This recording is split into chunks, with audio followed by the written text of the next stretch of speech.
And I will, I'll talk us in. Oh, cute. So, you've arrived here, and by you, I mean literally all of you. Robin, Willow, Cam, Ranger, you lot, and of course, the teachers at the front, as well as, local person on the buzzer, moderator Mike, ready and willing to bleep out anything that might cause your burn to explode a little too much. Riddle moves up to the podium and is like, okay, everyone, thank you all for joining us. I'm delirious from lack of sleep due to scientific discovery last night, and I thought that there was no better condition to teach a lesson. So everybody strap in. That's a joke. Straps aren't provided. You get prepared. She points at everyone in the squad. We're going because, yeah. We're going to be walking you through this lesson today, everybody. Right. You won't need straps for this part. She takes a step backwards. So, you all wound up coming here from probably, she double checks her notes, different Geist-sponsored educational facilities. Wow. the look of semi-contempt is real. And you're here now for higher education in Opia, who has knowledge of higher planes. She turns herself around. We are the first and foremost defense against the invasion from below and above and from elsewhere. As such, we should consider this not only your orientation, but a run-through of different conditions and things that you will be running through while you spend your time here at Opia. So everyone, please enjoy. She takes a few steps backwards. I'm going... What's going on? Mike looks over. I'm sorry, I haven't needed to put on my PR face in a while. It's actively killing me. You watch her wilt in the back. Trouble. I'm going to go over the basic disclaimer and explanation for the way the information we're going to provide you is sorted. So, first of all, I'm going to go over the basic tiers of knowledge. In accordance with Opia's standards, I'm allowed to inform you of the very basic information that even our name itself provides. Otherworldly information is available here to you. You are effectively, as an average citizen with a normal education, considered to be tier level 0, and today all of the information we provide you should be tier level 1 with some areas that might go into tier level 2 or tier level 3, but you will not be able to progress past tier level 1. Riddle, moves in and, rests on the podium. She's like, yeah, I'm sorry if you wanted to figure out any tier level 3 or beyond information. I totally understand the allure, but stay on with us long enough and I'm sure we'll accidentally let that information slip. Mike flashes Riddle the dirtiest look. I don't know where you see her mouth just open and then she closes it like, well, something from that one. She's like, most information above tier level 1 is burn-inducing, so you have to be very careful with the rate at which you intake it, because if your burn hits 100 on the threshold, there are consequences. If your burn hits above 50, you are possessed. So if your burn meter gets too high, please make sure that you head to the back of the class where you can get burn reducers. You look over at the back of the class. This ranger here has a big box of them out in front of them. Robin raises her hand. Yes. How do we tell what our burn level is at? Oh, that's a very fun question that will be answered as part of the lecture. For now, functionally, the louder you hear the beeping, the higher your burn level is. Does anyone hear any beeping? You look around the room. No sounds of it. Okay, then you're good right now. Just a side question. Robin, did they not tell you how to check your LS during the mission? I'm sorry, I was trying to softball you one. Oh, okay. I was just making sure.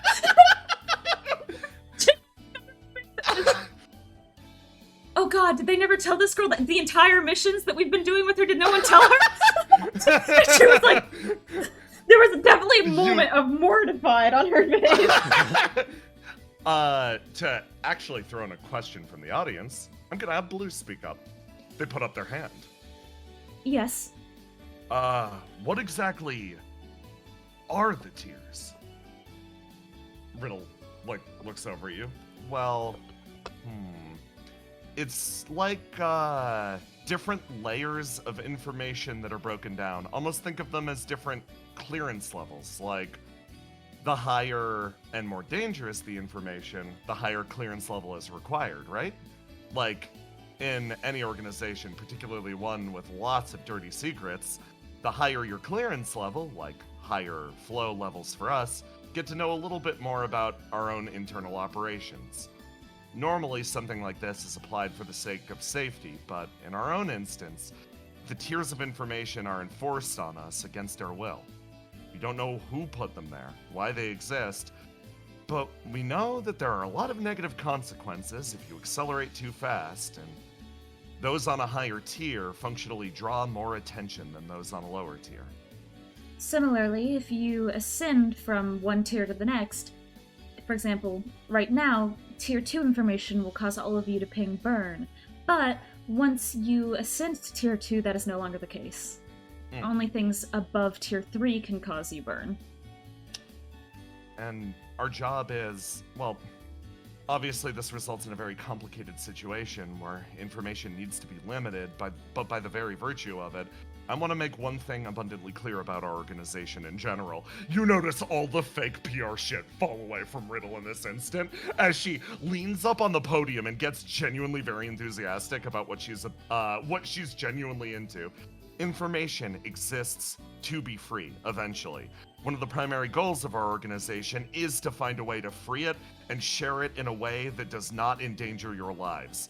As such, what you're going to be studying here, and your areas of focus primarily, are for self-discovery and your own betterment as a result of it. If we find a way that everyone gets to know everything and the true nature of the universe is laid bare, slams the table for everyone to see, that is our goal! like, okay. She gives the Riddle the, move it along gesture, and she's like, right, okay, my bad. So, it's sort of like a situation that is like, someone is keeping information from us because they don't want us to be educated in the situation that we're in. So when you ping burn, it's a good way of knowing that you've discovered something that they probably didn't want you to know yet. So burn is not only your worst enemy, it's also your greatest ally. At least that's sort of how we've operated up to this point. She sort of smiles. Okay. In that case, Trouble, shall I move on to the very first lesson? Yes, we will begin a section on the basics of the science that we use here at Opia. Do you wanna do this part? Yeah. I was thinking with starting with the most basics of the basic. Let's talk about flame. Flame is frequently equated to something like the soul or the consciousness or whatever you believe. Others treat it like a secondary organ. The truth is, the exact properties of the flame are still, well, being studied, particularly here in this organization. But we have a few practical ways of demonstrating its properties. Willow, would you mind coming to the front of the class? Oh, sure.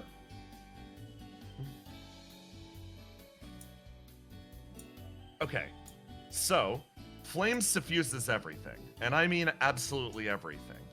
It bends to whatever shape it's placed inside, and as a result, you could say, and many cultures believe, that every individual object and thing in the world has its own unique soul. As such, she puts a brick on the podium. Willow, would you mind smashing this brick with your bare But not the hands? podium. But not the podium. Puts her leg down as she was going to fucking avoid the podium. Trouble, in fact, Trouble picks up the brick and just hands it to you because she knows. Like a soda can, Willow just claps her hands and crushes the brick into pieces. You crush it, and individual motes of flame float to the. Did Robin have a reaction to that?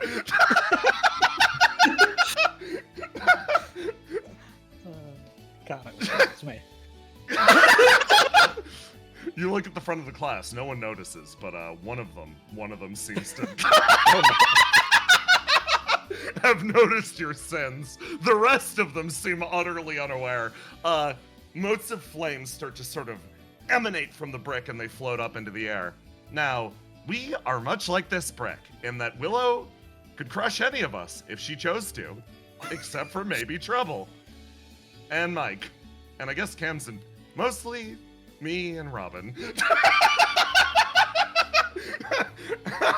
Anyway, functionally, what this means is the flame that's leaving the brick is going to emanate into the environment, more or less dispersing.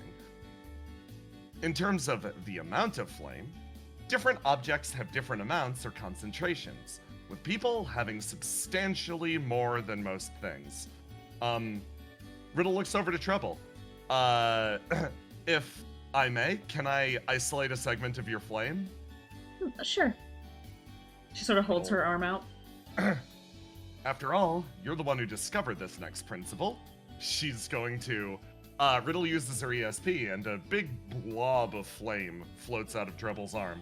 Trouble is endowed with a large capacity for flame, and therefore has a lot of this stuff. And she lets it go into the environment, and it sort of like floats in the air for a second. Now, well, actually, I'll let you explain this part. Trouble, why don't you tell them where the flame goes? So, I assume you're wanting to talk about the... Okay, so typically, if there are... Obviously, everything is made out of flame, as was just explained, so people have more flame than a normal object, and the world itself is constantly providing small sources of flame, so how does the flame know where to go? I suppose is the best question to ask. So... Trouble thinks for a moment the best way to explain this. Okay, so if you have a large flame like this, she says, gesturing at the flame that Riddle extracted from her, and a small flame, like the one that Willow just took out of that brick, this is the flame attraction principle, which is smaller sources of flame, once dispersed from whatever they're being contained in, will immediately flow towards the nearest larger source of flame. You watch as the small flame, released from the brick, fuses with a larger flame, released from Trouble.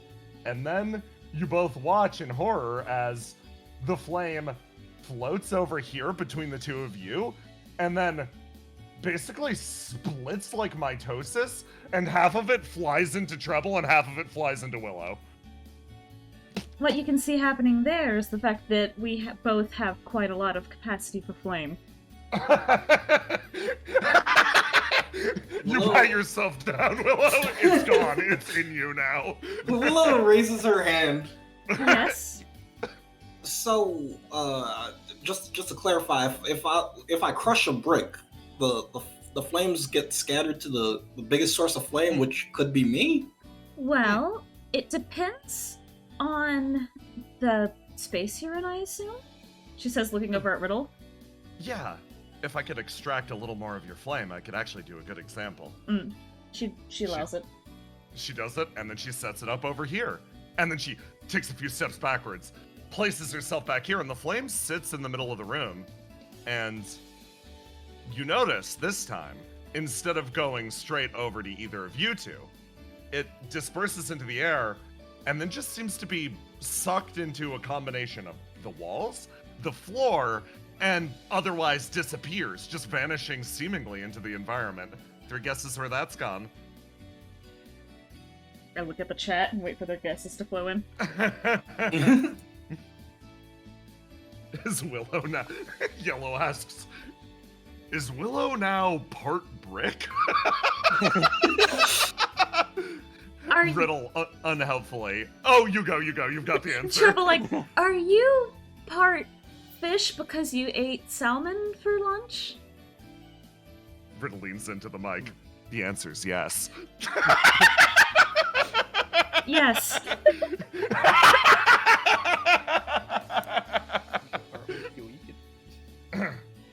Air, the ground, the building. And then Yellow speaks up immediately afterwards. The flame of creation.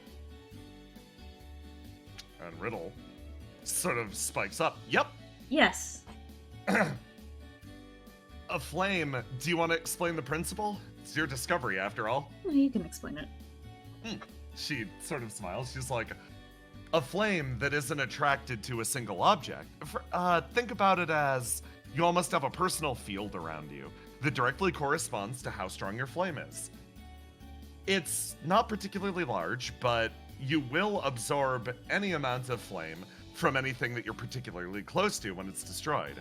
But even someone strong like Treble only has a limited area that she passively influences. Conditions would be entirely different if she was using her ESP. This is more like a passive absorption. Most flame, when it's dispersed into the environment, simply returns to the flame of creation as a result of this. This is, well, how most death works. Riddle says, scratching the back of her head.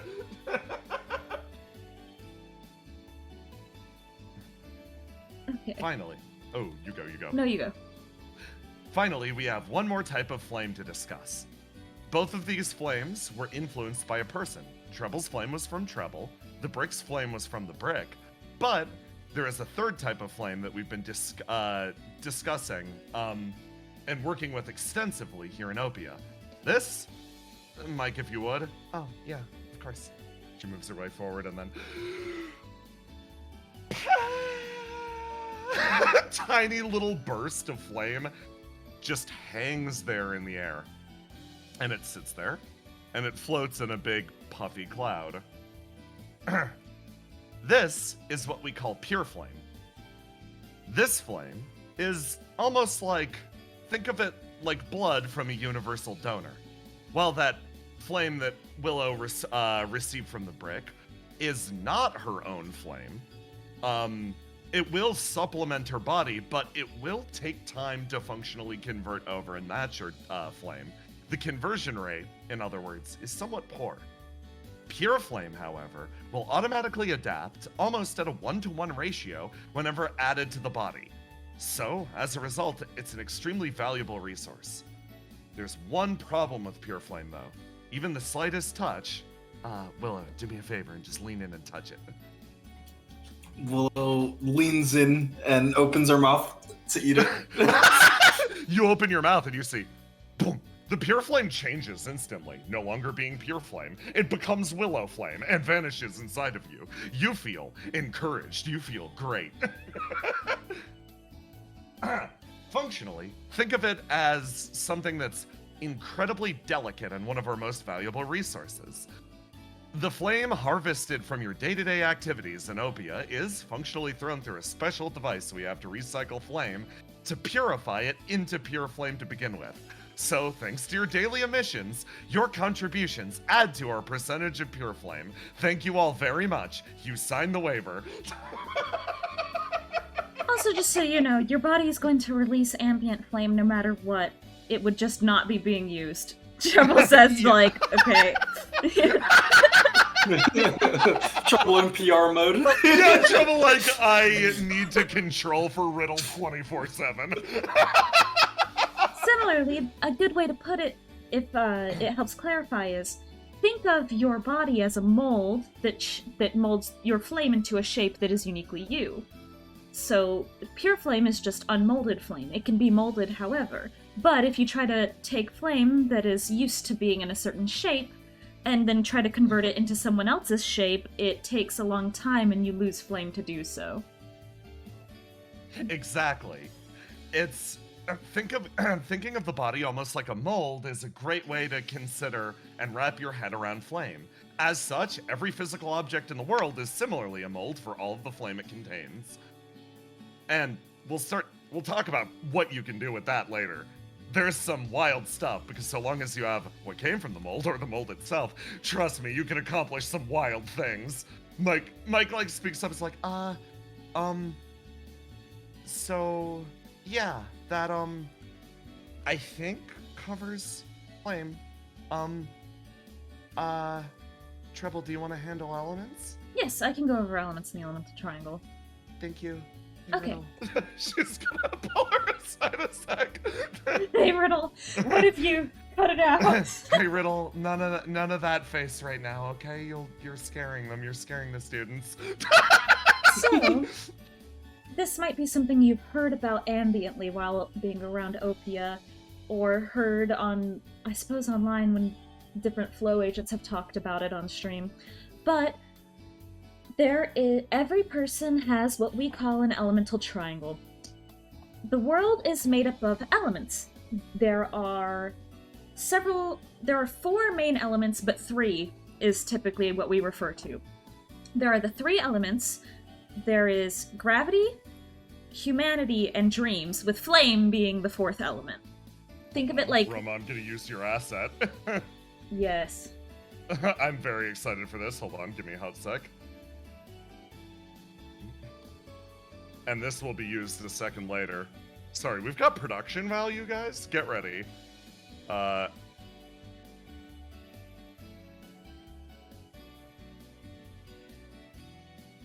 Boom. So, every person is made up of what we call an elemental triangle. Think of yourself like a triangle that has one of these 3 elements at each tip, with your flame being in the middle. This is what we call an elemental cage. So, every person has a different density of these elements. So think of it like a configuration that is unique to you. The average number for a person is about 3 units of element. So for example, you could have 3 gravity and 2 dreams and 4 humanity as your elemental makeup. This also correlates to the cap you have for the flame your body can hold inside of it. And burn correlates to this as well.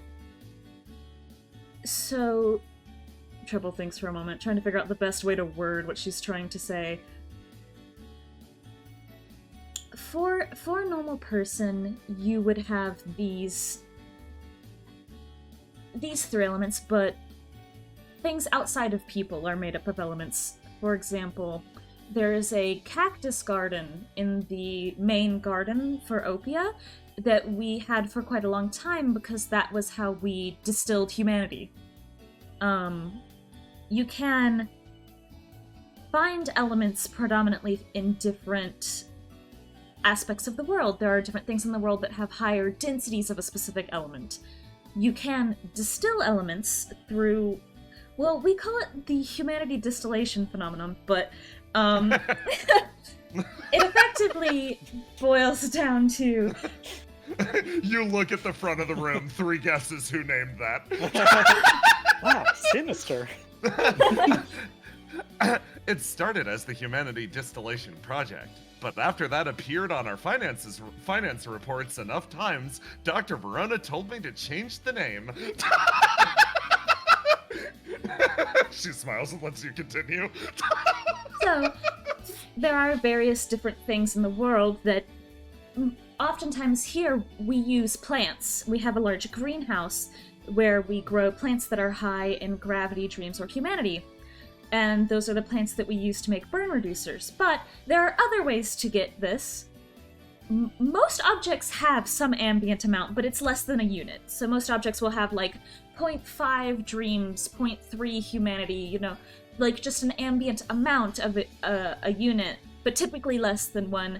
Plants that have more than 1 unit of element in them are typically what we look out for growing in the greenhouse. The alternative that we use for gathering elements is to gather objects that we can convert into essentia. Essentia is the raw form of an element. So it is a fine sand that is used... Well, if you reduce an object down to just its element, it becomes a fine sand, and that sand is what we refer to as essentia. Many objects can be distilled into essentia. She says, sort of looking over at Riddle, a single sweat drop. as she knows what's coming. Why don't we go over... Why don't we go over elemental affinities first? Wait! We're skipping my favorite part! We'll come back to Essentia, because that demonstration is going to take some setup.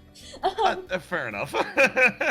So, I have a unique ability where I can sort of control what is the prominent element in a person. So, why don't we have all of you pick a flow member that you would like to see give a demonstration?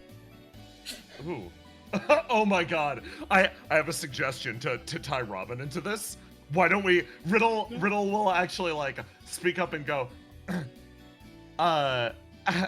ooh, this'll actually let me illustrate the effects of different elements on the human body.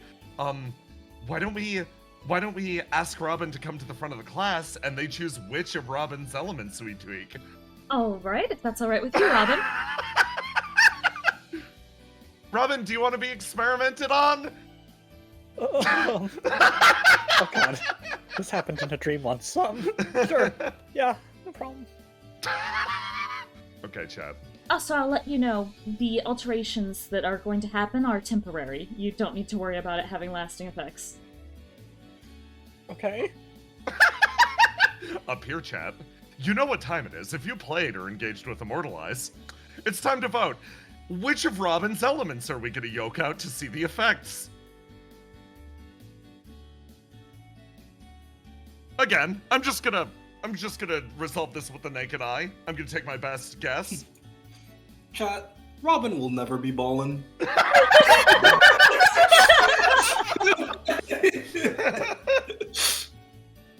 Oh my god. Oh, this is so delightful. There's so many different options.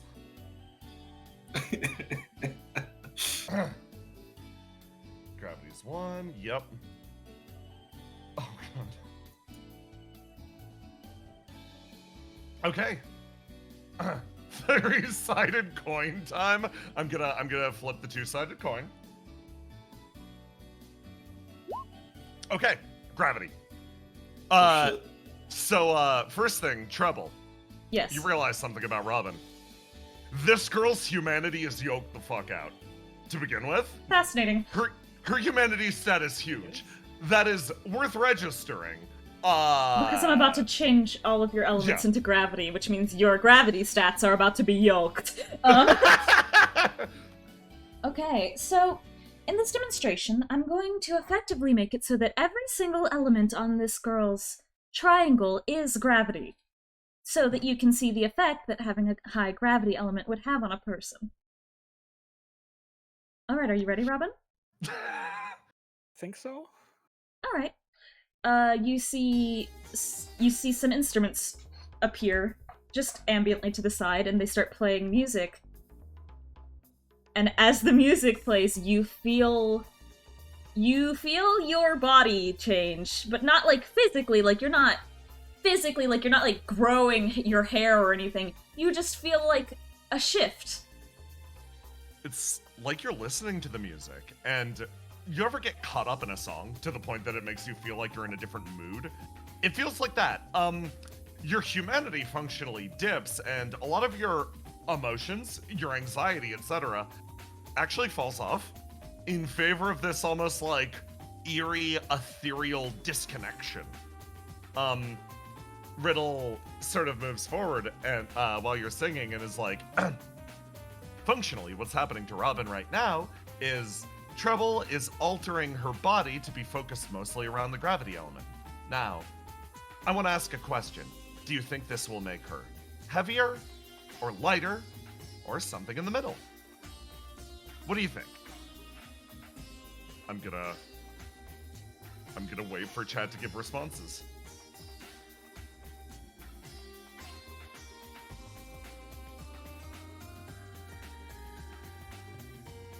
Now that is a fun response. Okay, yep, I'm seeing a few of the correct responses. That's right, it's sort of a trick question.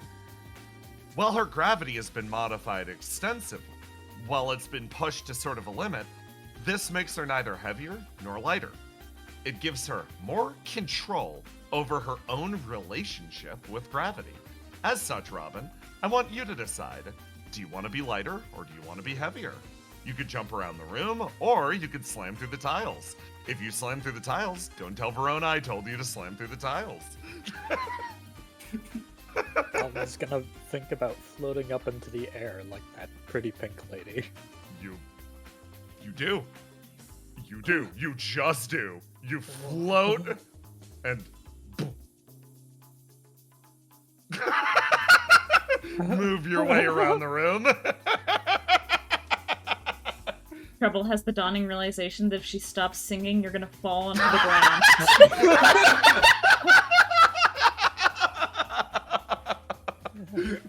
Being less human is kind of neat.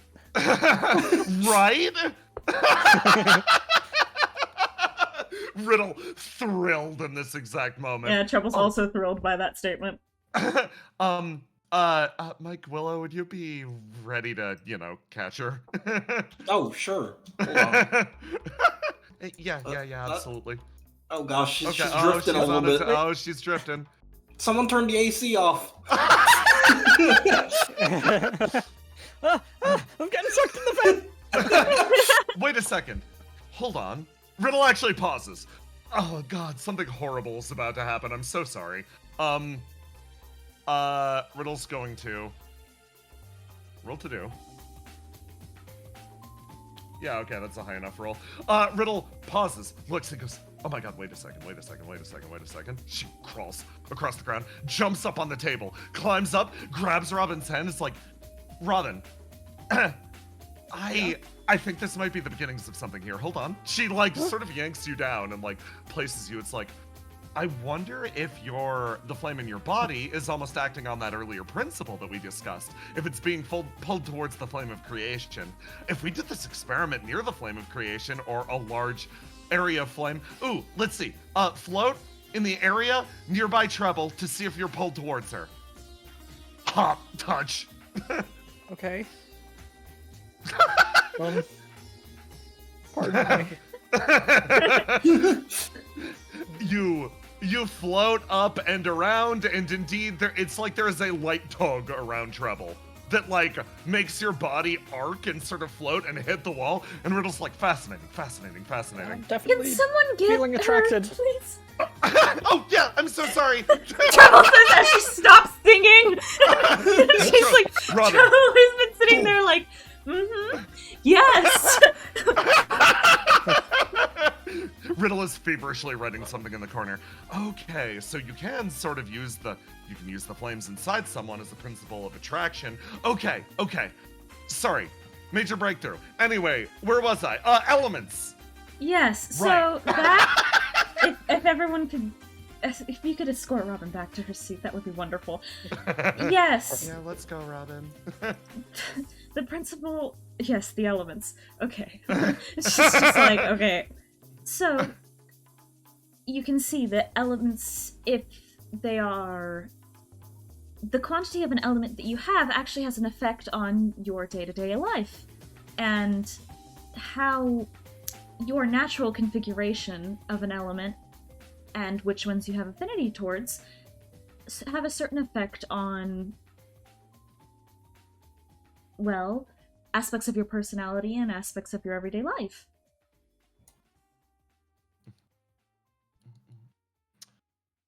Mike walks her way back up. Oh, I see a good question in chat from Red. I don't get how this principle would be applied to humanity or dreams. Riddle's like, so, think about it this way. Giving you individual aspects of control over one's, a specific element. Now, this can be used to functionally tweak or fine-tune something. Low humanity would mean, more or less, it could be interpreted as not only a lack of emotion or whatever qualities we prescribe to, heavy finger quotes, humanity. It also could be, if one willed it, being utterly in the throes of their own emotion, or alternatively, high mastery over their own humanity. having a high level of humanity is usually the former, but sometimes it can actually be the latter. Some of the people highest in humanity are actually some of the calmest individuals I know. Everyone clap for Cam. Cam in the background, like, oh. I have high humanity, and I'm not. Oh. Robin having the slow dawning realization she's in the throes of her emotions.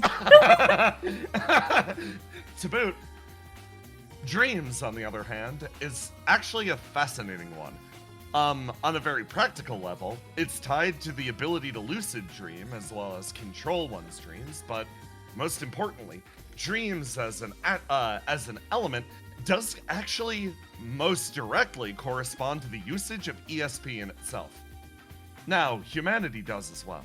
But dreams, on the other hand, the ability to functionally allow the mind to visualize a dreamscape that does not exist, actually does aid in the ability to perceive things outside the normal.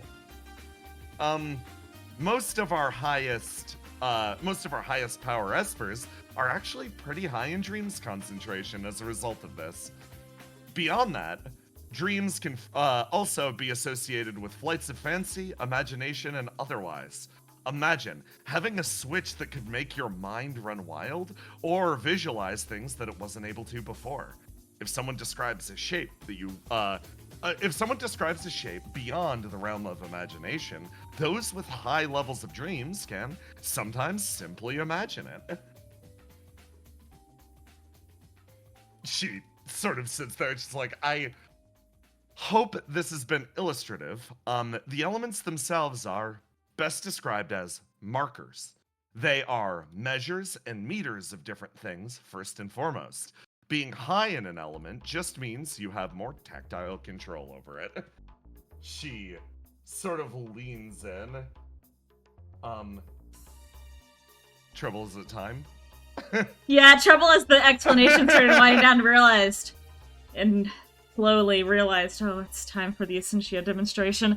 And she definitely called, she called in and was like, okay, I will be back shortly with the... Okay, first, before I retrieve this, is anyone here faint of heart?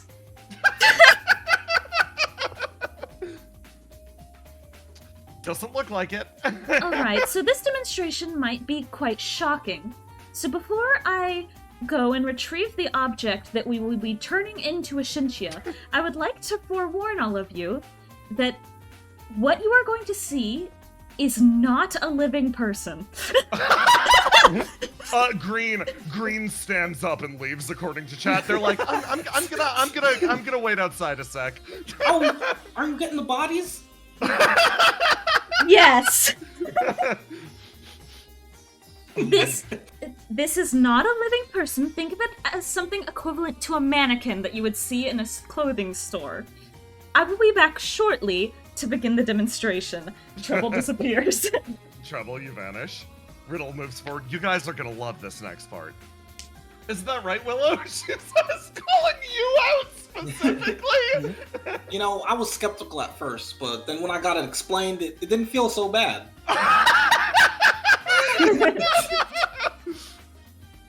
Trouble shortly reappears with something held under her arm. A body. It's a body. So, Trouble arrives holding literally another riddle in her hands. It is lightly clothed, like hospital gown, just before anyone asks question. Aw, she even made a descent. Riddle says about her own body. Alright, Trouble is going to take it over here and lay it on the floor. Very properly. Alright, so this is a material replica of Riddle Arndite. Again, this is not a living person.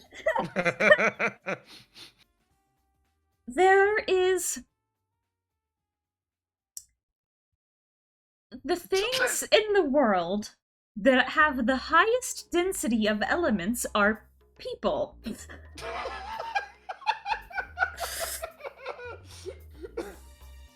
I will not be disclosing the location of this, but in this world, there is a place by which every single day, one of these mannequins is manifested with an adequate amount of elements to equate a normal person's value in elemental units.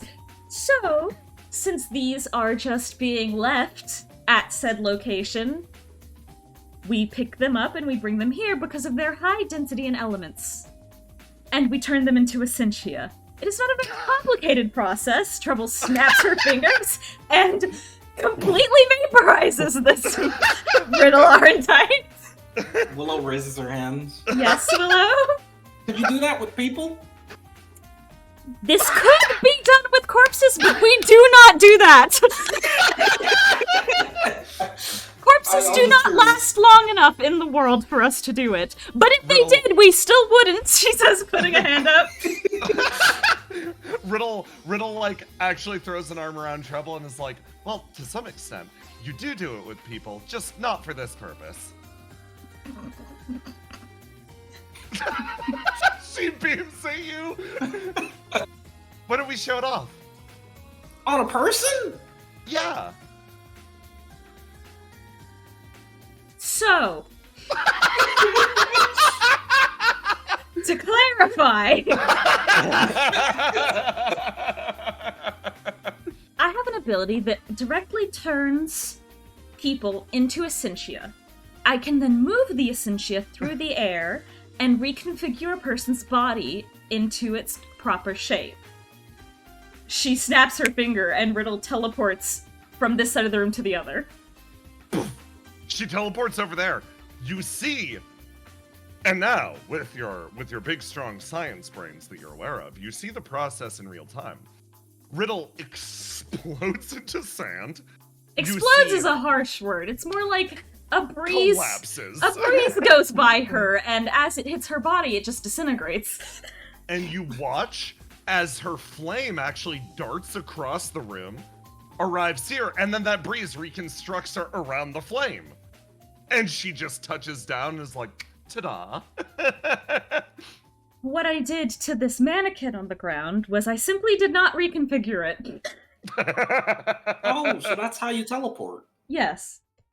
The dawning realization that Trouble's vaporization skill and her teleport skill are the same skill. She just doesn't you on the other side. She chooses not to let the teleportation complete. Alright, you can call the student who left back into the room. Hey, welcome back. It's fine. I'm done exploding. Okay, thank you. So, Trouble, using her ESP, is going to lift the Essentia into the air so that it's easier for you all to see. It's just this fine sand that floats in the air, and she says, so this is a configuration of elements. So this is just raw elemental Essentia. This is what we use to make various different tools and weapons here at Opia. It's, she kind of, like, looks at a data pad that she has to the side to make sure that she's following the lesson plan properly. And she's like, yes, okay. Yes, we're on demonic elements. Okay, so, this is actually the same method we use to collect the demonic elements. Riddle slides over, is like, the higher elements. The higher elements. Should I cross that off in my notes? Yes. Okay. Sorry, it's an outdated the higher term. Elements. Riddle's expression sort of lights up. Yeah, but go on. So, there are elements that are not present, or how do I explain this? Now that, okay, she's like trying to figure out how to work the explanation around the lack of demonic as reference. So, all elements, because there are more elements than the 3 that are present in this world, All elements fall into one of 6 categories. For example, there are six higher elements. She's thinking. Let me show this. Yes. There you go. There you go. There are 6 higher elements, and they correlate in some ways to the demonic courts. And as such, the reason they were originally called the demonic elements is because we discovered them through performing the humanity distillation phenomenon on the demons that we've been fighting. So, all of the demonic forces that have been being sent over to us to fight, that we've been fighting, you can think of them as something equivalent to drones, or perhaps machines, things that are built to serve a purpose. They aren't necessarily sentient creatures. Some of them are, some of them aren't. But they all break down typically into one of the 6 demonic higher elements. Riddle nodding. So, all of the elements that we use here sort of can be categorized into one of these. For example, the 6 higher elements are... The first higher element would be beasts, and then the second one would be logic. The third one would be compulsion, the fourth one would be death, the 5th one would be instrumentality, and the 6th one would be inner world. Humanity is a inner world aligned element. Dreams is a... No, humanity is a instrumentality aligned element. Dreams is an inner world aligned element. And gravity is a death aligned element. So, the way that this effectively works is elements...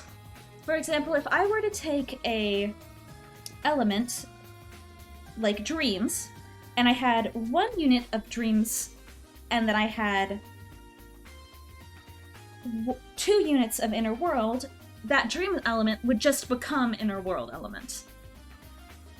You can use elements in very specific ways because the demonic elements actually correlate to each other. Instrumentality and inner world counteract each other, so if you have 1 element of instrumentality and 2 elements of inner world, the inner world element wins over the instrumentality element and destroys it. So this is what we call elemental antitheses. So for example, in Manifest in our world, we have an inner world element and a humanity element in Dreams and Humanity. This means that balancing our bodies can be a little bit more difficult because we have 2 technically antithetical elements inside of us. This is one of the primary principles that we use when collecting elements from the demonic hordes. She pauses, thinking.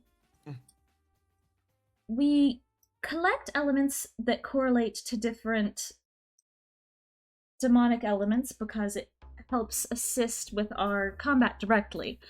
If we are facing a demon that has high quantities of the compulsion element, then we need high quantities of the death element to fight it because of the demonic armor, which we'll be getting into a little bit later.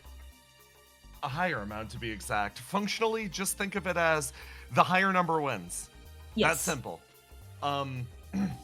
So that's mostly where, if we think of every source element, like we have on stock things such as points over to Willow, elements pulled from Will-O-Wisp directly, the 6 elements that Willow possesses are not, say, any of these higher elements, but they do correspond to them.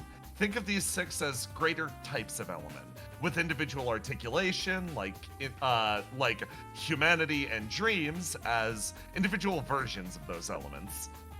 She smiles. Think of it almost like more universal versions of them. broader categories that everything can be broken down into. Riddle, like, sort of looks down and she's like, right. Okay, so, get our nose. The last point on the list for the basics would be the differentiation. Yeah. She moves her way forwards and she's like, okay, so for this next segment, I think this is very important because it's probably why you're here. And it's the way that all of this sort of ties together. The primary difference between Flow and Opia. So, Opia was founded as an organization primarily to study otherworld phenomenon. Why do we call them otherworld phenomena? Because, elementally speaking and otherwise in terms of construction, they do not match the breakdown of the world as we know it. The world is rimmed on all sides by fog on the other side of the Great Ocean. We don't know what's beyond that. With the codas opening, and with multiple phenomenon like reflections, ESP, and otherwise, contact has been made with what we believe to be other worlds. In fact, I've been there in person and actually confirmed the existence of a few of them. Trouble nodding. Instead of considering them originally as we did to be alternate dimensions, instead, I encourage you all to think of them as extensions of our world, just not parts that we were aware of originally. Opia was founded primarily to study and make contact with these different segments, to defend this world if it came down to it, and most importantly, and for this exact reason, I'm summoning to the stand a one Dr. Verona. And Verona walks forward. She's like, summoning to the stand, Riddle, how many times have you been on trial lately? She gestures over to the podium. Verona walks up and she's like, hi. Opia was founded with a very simple purpose. Originally, just a few months ago, whenever a disease was caused by any of these otherworld phenomena, whether it is a scratch from a demon or otherwise, we had no medicinal recourse for dealing with it. Opia was built to not only research where these diseases were coming from, but different cures for them. She motions with her thumb over to Riddle. Up until this point, there were no resources available to us when it came to the existence of these other worlds beyond the writings of, well, the god of humanity, Lafadel of Ciala. As such, Riddle Arendite turned out to be a first and foremost scholar in the field, which allowed me to write my research paper, which allowed us to get all of this wonderful funding after I saved the life of one particularly well-funded individual. As such, our area of focus is the study of these other existences and how they interface with our own. Riddle and Trouble have broken things down to, via this elemental basis as a way to differentiate between ourselves, others, and the ability to regulate and interact with them. But we are discovering every single day the differences and the shape of our world. As interns here, I expect the best of you. Peer beyond what we believe our shallow existence to be, embrace what's over there, and make sure that it doesn't kill anyone over here, okay? She sort of smiles at all the interns. Turns around. I've been watching the live feed. You both are doing great. Thank you. And we wanted to clarify this because this is actually different from Flo's objective. Opia, think of Opia like if Flo is the front line, they're the people with weapons going out and directly fighting the opponent. We are the people staying back and treating and researching. So if you were here in the hopes of getting a super weapon, there's a different form you need to fill out. And so long as you go through the programs at Opia, you continue to learn and you continue to apply, very well you could be accepted into the Flow program. Flow is, well, you're going to be fighting. That's the main thing that you're going to be doing. You're going to be fighting for your life and for this world's future. Not to say that Opia isn't. Opia is fighting their best, but I mean like literal, non-metaphorical life or death combat. That's why we have Flow members here with us today. Gestures back at those two. There's a light round of applause. Alright. But for the rest of you, yeah, you're gonna be interns. So she leans in and she's like, For the next segment of the lesson, I think it'd be most interesting if, to some extent, you guys chose your lesson plan. Yes, so the next sections that we can go over, there's a couple of them. Let me display. I'll go one at a time. I assume we're doing it in the order. Yes. Yeah. Health and treatment. And then resource allocation and weapon production. And then perception and sentience. These are the 3 areas that we would like you to pick which one you would like to learn about first. So, chat, you know what to do.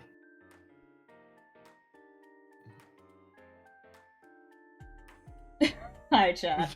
Hi, chat. And before we go into the next session, we should take a break. We should. Okay, I'll I count think that the votes. chat has kind of decided immediately. Yeah, it looks like it's a toss-up between, it's mostly 3, It's it's 3, 3. it's 3. It's 3. That works as a good starting point. Okay, break time. Break time. Let me swap to the time. break screen. Break time. I'm gonna Break go to the time. bathroom. Chat, how are you enjoying this lesson? How are you enjoying your Christmas school? You having fun in school on Christmas? Wow, that's a wowie? Oh my god. Drink some water. Yeah, no, that's not a bad idea. Oh, I'm gonna drink some hot cocoa. oh my god.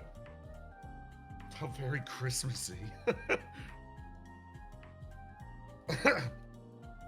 I can't believe Mike has now formed an opinion on Robin.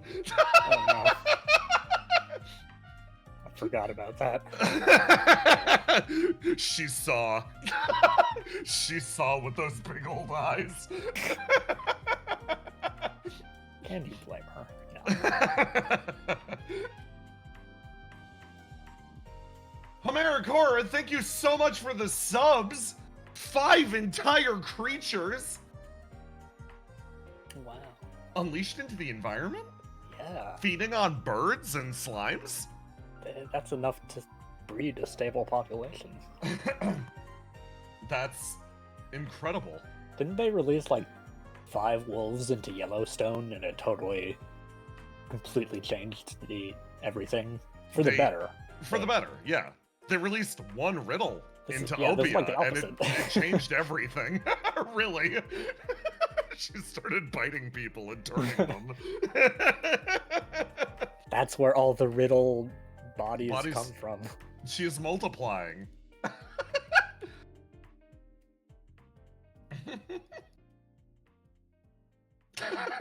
I just saw the Robin. Do you think she has copies of all our bodies lying around or just Riddle? I didn't read my waiver very well. That's a question that'll be answered if it's answered. And where do you think she keeps them? Asking for a friend.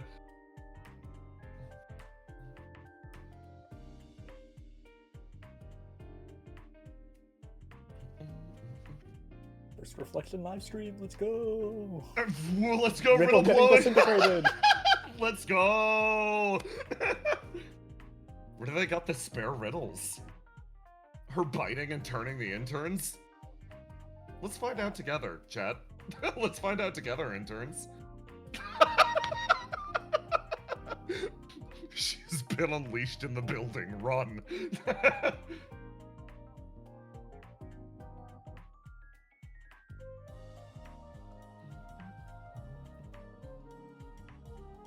This. Oh, that's hysterical.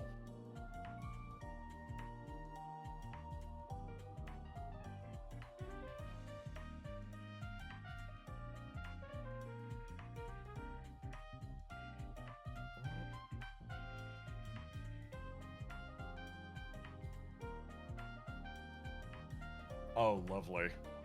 Oh, chat. You voted for the one that lets you do the play through the prison scenario. That's very fun. Is Riddle a vampire? All this biting has led to this theory floating in Triact, and I want to ask about it.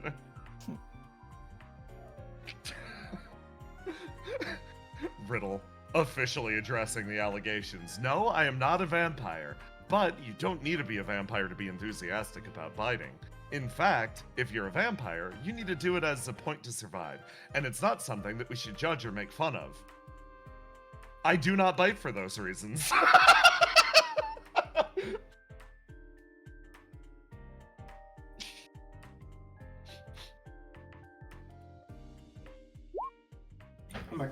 Welcome back. We're on break. Nice.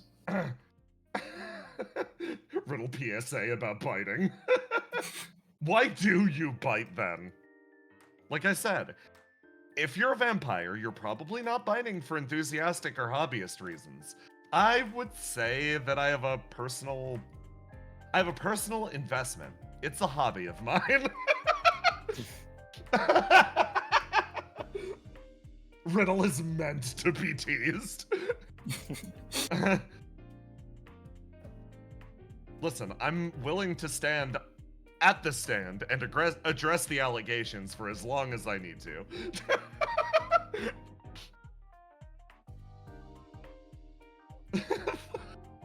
How natural it was for Riddle to go, I call Verona to the stand. Verona like, you have been spending so much time in court, haven't you?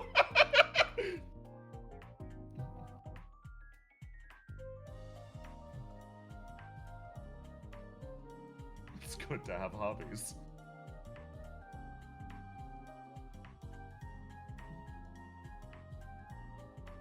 Riddle has had to do that so many times. Riddle, have you been biting the judge? No. You can't bite the judge. That's why they give them a hammer. It's to fend people like me off.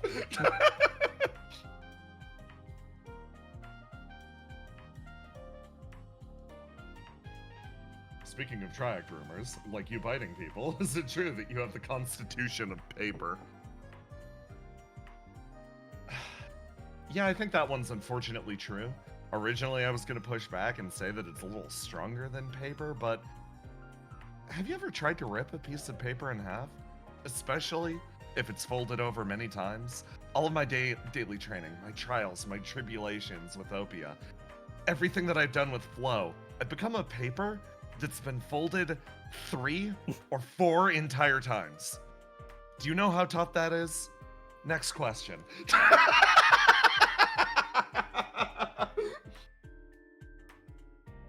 Can you beat a rock, though? No one can beat rock. Next question. Yeah.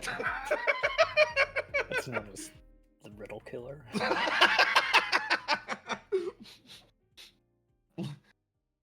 Little known fact, if you bite the judge, you don't have to go to jail. Thanks. Good advice, Orange.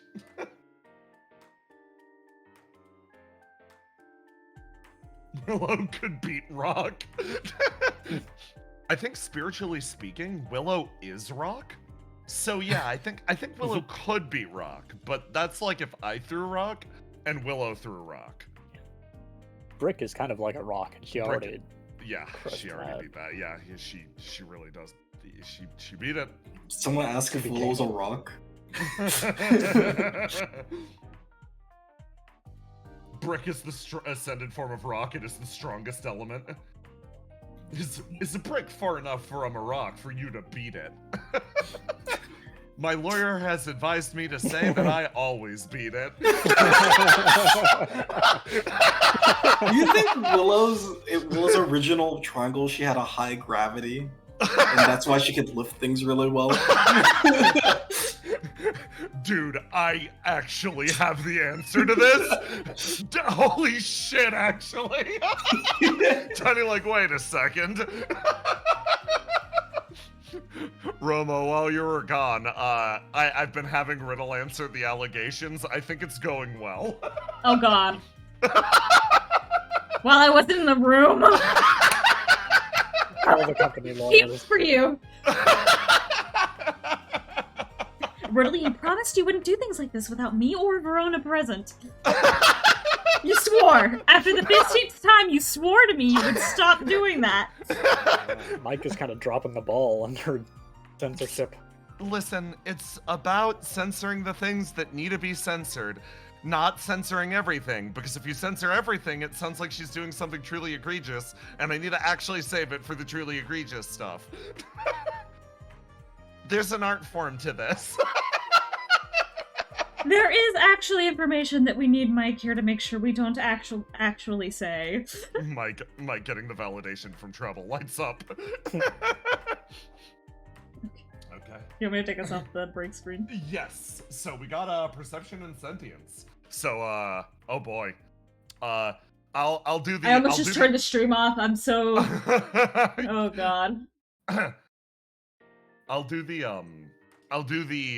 very intro for this one, and then a lot of this is your ball game specifically. So yeah, I am the ESP consultant. Verona will actually lead us in for perception and sentience, and I'll go over here and do this. So this category, if I could actually lead, I have a little bit of unique perspective on this. She moves her way to the front of the class. Okay, so this area in particular has to do with extrasensory perception, or ESP. As a result, a lot of what we're going to be discussing is the specific reason why we have hired our ESP consultant Treble onto this for, including multiple programs that we have functionally commissioned her for personally, to draw out not only your potential ESP, but also to get a form of analysis on them. As such, I would encourage you to listen to her, as she is the expert in this field. And then she nods and lets you take it away. Alright, so there are a couple of aspects of ESP that I'm going to start off with saying. ESP is a field that is still highly being researched. It is still under examination, and there's actually still quite a lot about it we do not know. But one of the easiest things I can say about it that should help make it make a little bit more sense is ESP has to do with your worldview and your perception of the world, and you can sort of consider it to be an extra sense. It is one of the primary senses that your body has in correlation to flame. A flame is a sensory organ. This is the sense that it provides you. She's thinking about how to word this properly. I'm looking at the lesson plan to see what order we had planned to talk about it. Okay. Right.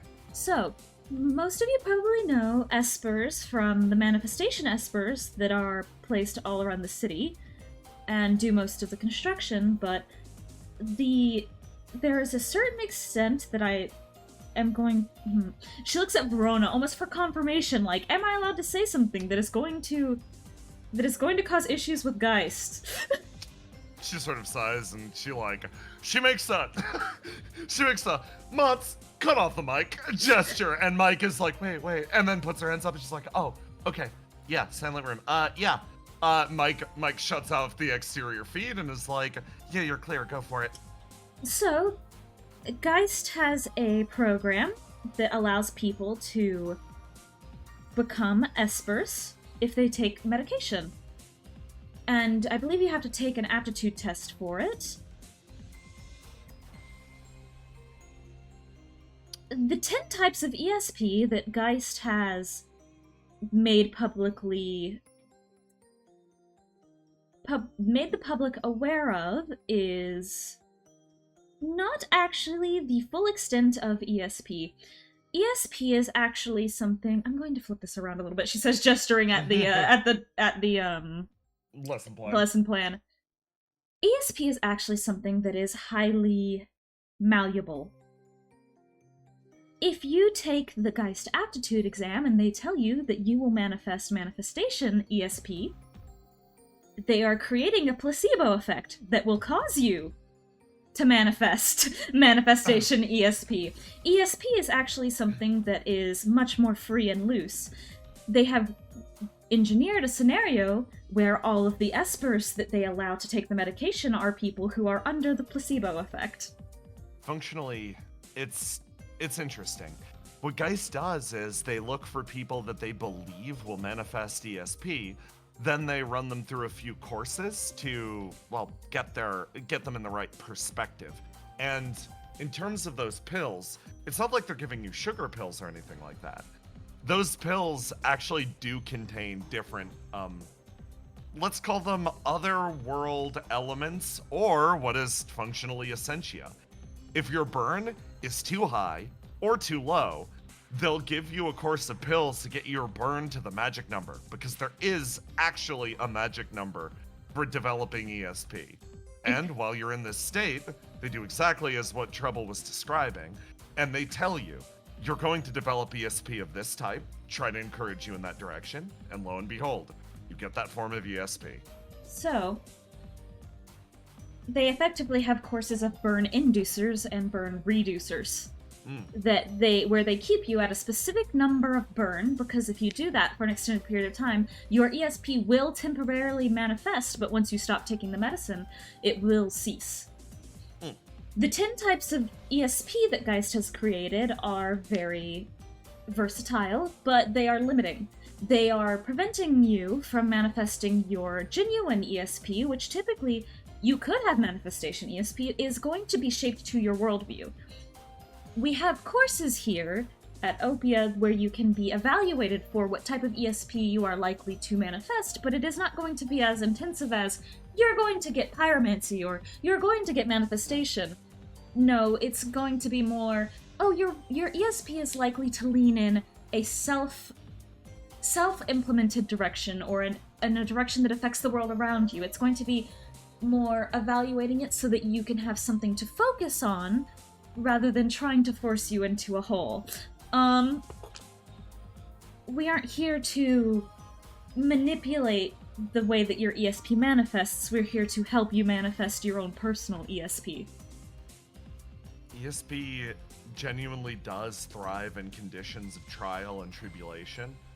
What I went through in Ciela was a more, an ancient method of awakening ESP, and the process was different and extremely frustrating. We've streamlined the process for you all here to make sure that it isn't as agonizing as what I had to suffer through. You see Riddle's hair spike up for a second. Just like, anyway, as you were saying.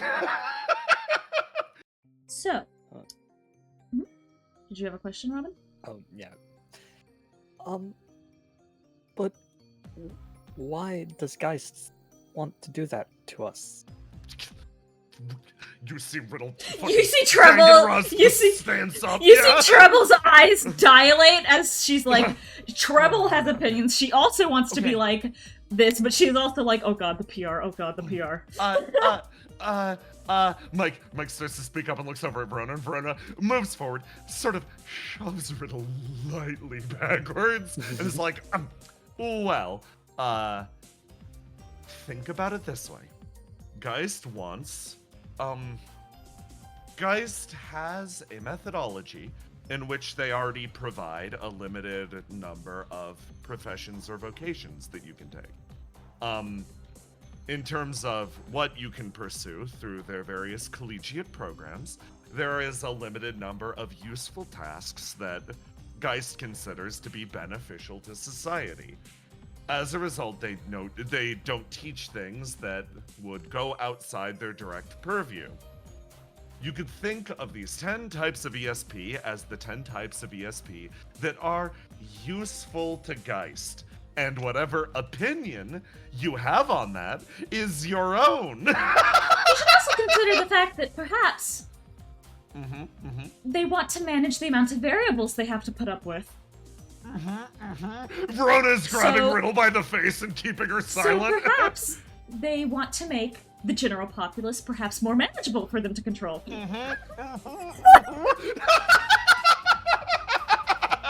I feel like I'm in more and more danger the longer this goes on, so never mind. Anyway, as you were saying, Treble. So, ESP directly correlates to your worldview. If you view yourself as having a specific type of ESP, you are more likely to manifest it. The methods by which Geist enforces the placebo effect is actually not particularly difficult to achieve. I'm surprised by the success rate by which they are able to induce it, though, as ESP is genuinely something that is so generally personalized to the person. It is something that people generally would manifest individually without needing to take medicines. You do not need to take medicine regularly to gain an ESP. You do gain an ESP if you take a reflection, even if it does not manifest right away. You are guaranteed to eventually manifest one if you continue to wield a reflection long enough. But ESP itself is, again, directly correlated to how you view the world, how you view yourself, and how you view others. These are the criteria that our ESP examination goes over and evaluates to give you an assessment. Now that I know about the placebo thing, won't that affect how my ESP manifests? You can consider it to be something equivalent to broadening your worldview. Okay, Riddle, fine. Stop licking my hand. Riddle, like, okay.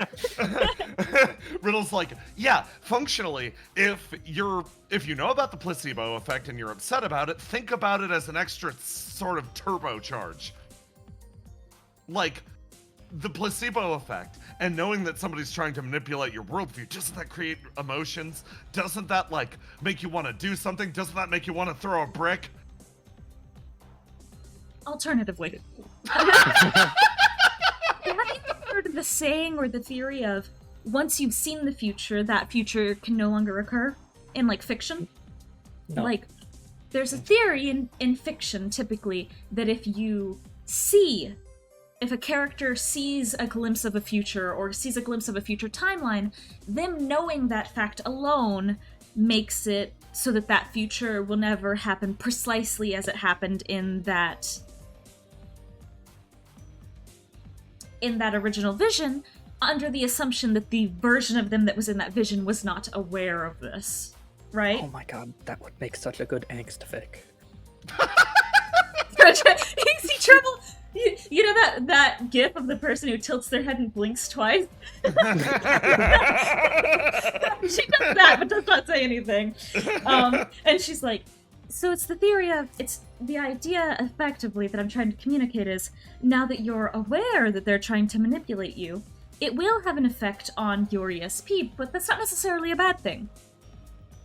Your everyday life will have an effect on your ESP. You can have one good conversation with someone you care about, and it will have an effect on your ESP. What will and will not have an effect on your ESP varies person to person.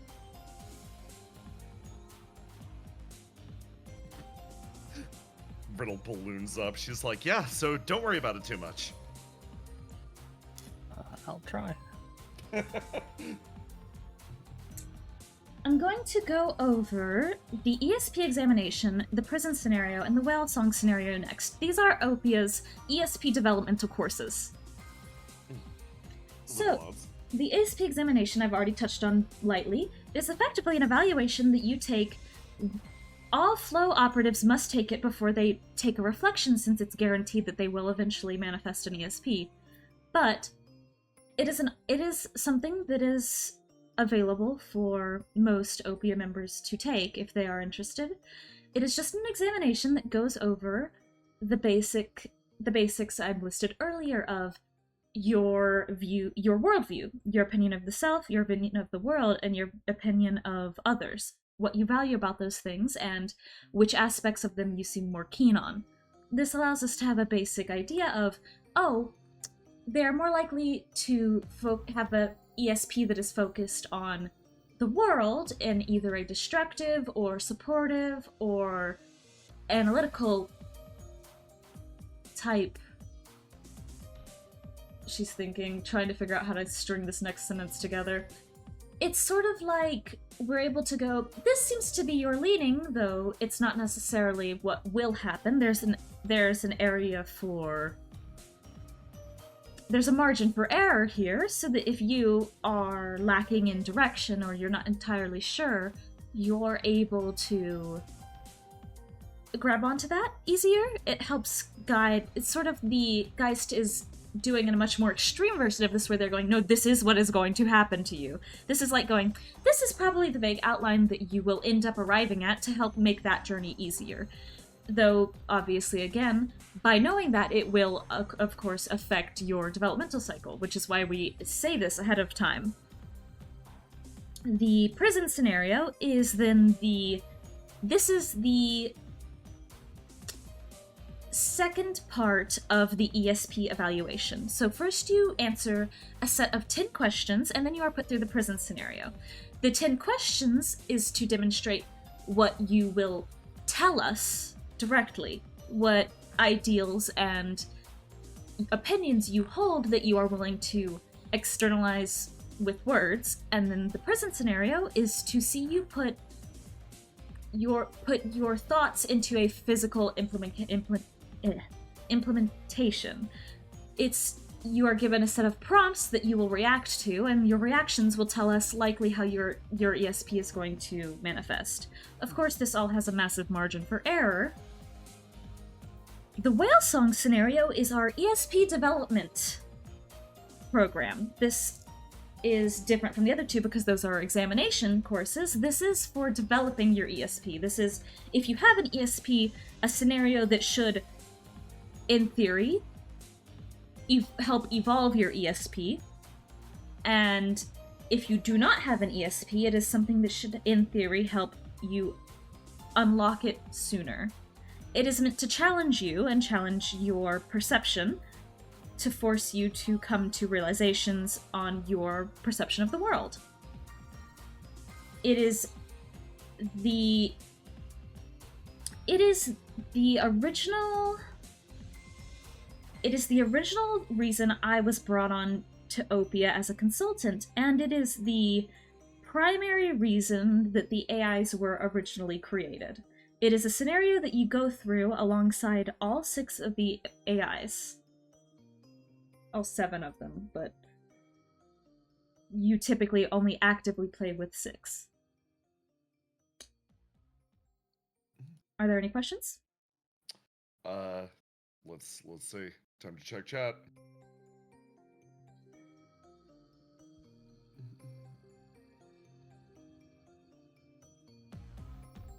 Oh, that's fun. Riddle will actually speak up and go, if you guys have any questions, I encourage typing them in chat, but she'll actually speak up and go, oh, you know what would be fun? Let's take everyone through a demonstration of the prison scenario. Oh, alright. In that case, okay, who's going in? Chat, spam whatever color you're gonna play as, and then we're gonna play.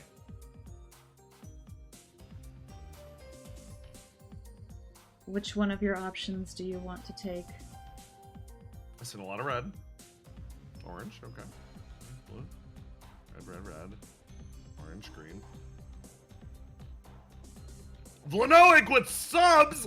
Fuck yes! My favorite!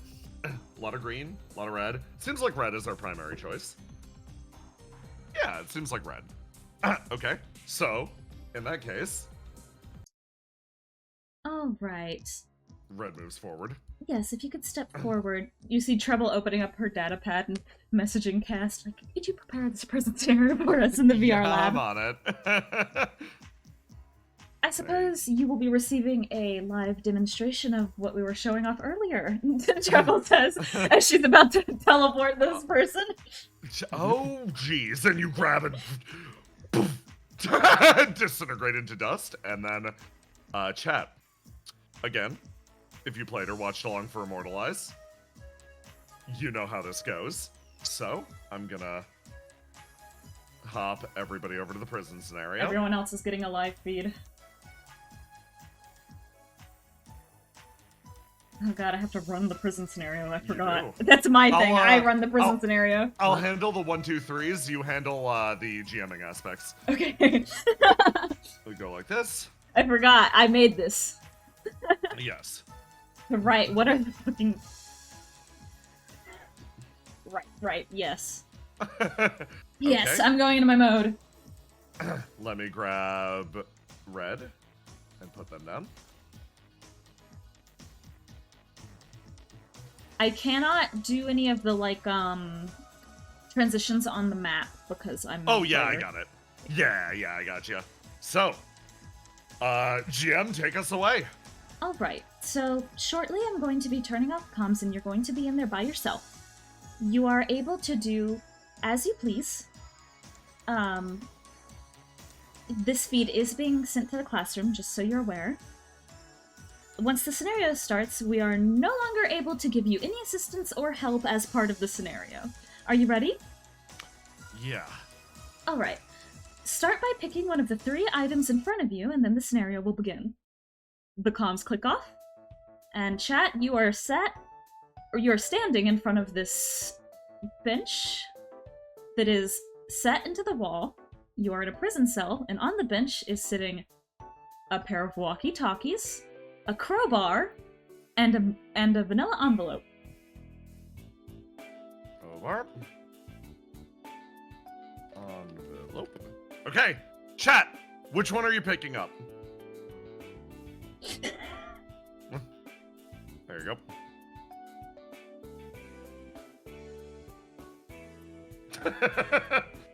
Yeah, it seems pretty unanimous. They grab the crowbar. The other 2 items disappear. They vanish into nothingness. Okay. Play something a little This more next tense. part is going to be the part that is a little strange, because normally we would not give the person doing the prison scenario any prompts. Yeah. You would just be left here, alone. Yep. The GM would not be able to help you. You would just have to figure out how to get out of this jail cell with this crowbar with no assistance. Okay. As part of the Here's your- scenario. But this time we have to give you the prompts so that you can vote Yep. on them. So here's your adventure game style prompts. Use the crowbar to try to pry the whatever this thing is off the wall. Use the crowbar to try to interact with the bars. This will get you not only more information on the bars, you will get further prompts related to them with the crowbar. Or 3, call out for help. 1, 2, or 3.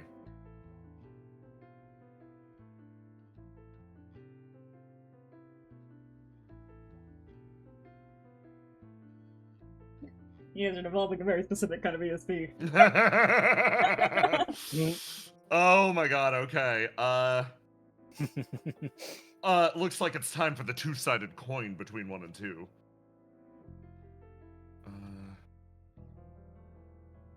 Very interesting choices, chat. Okay, you're gonna roll up to the bars. All You right. roll up to the bars and you start to interact with them. Would you mind describing what the bars are and look like, Roma? These are hard light bars. You can tell I'm not gonna make you roll. Normally I would make you No. roll a bunch of stuff Yeah. just to see how you handle succeeding or failing. But I'm just gonna explain. These are hard light bars. You can tell that from this end there is a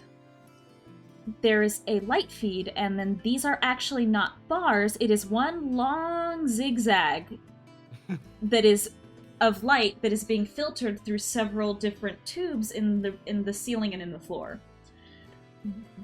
You can't necessarily break these with your crowbar, but you can break the floor and the ceiling.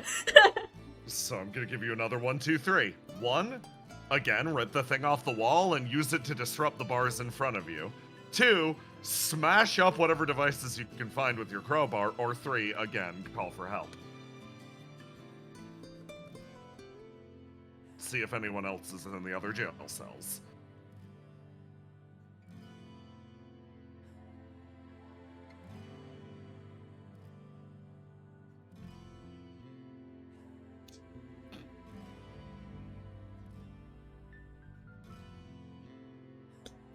I think they're gonna. It looks like they might pry. It looks like they're probably gonna just try to smash this thing up. Okay, Yeah. so we're gonna go for a pure luck roll.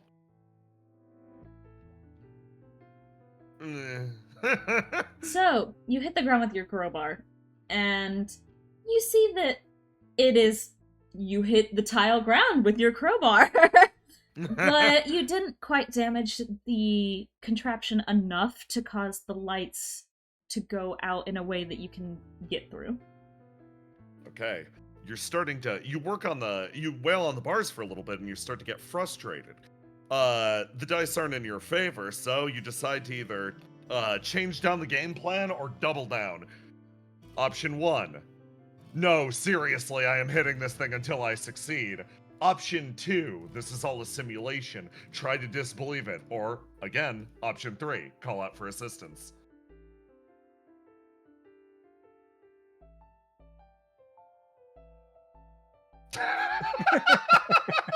You gotta develop a very specific kind of ESP. Nah, Okay. I'd win.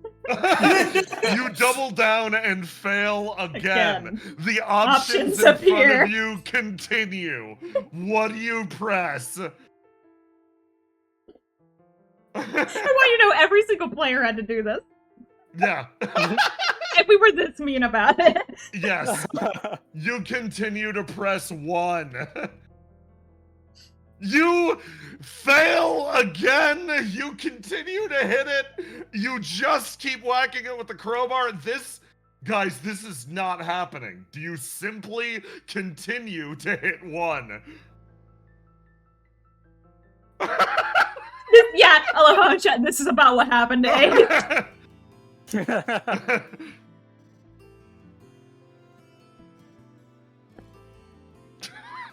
You start to make the tiniest little bit of headway. It's starting to work. You see something in there shifting. You can tell that the bars are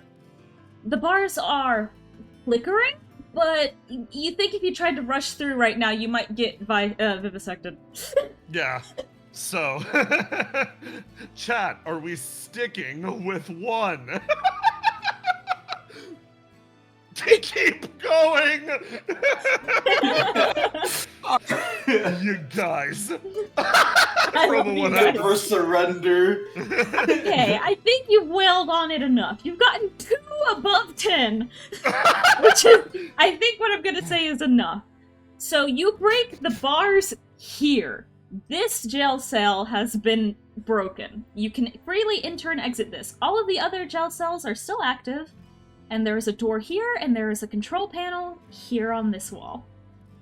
1, leave through the door, carrying your crowbar, continuing on, looking for other things to smash. 2, go over to the control panel, etc.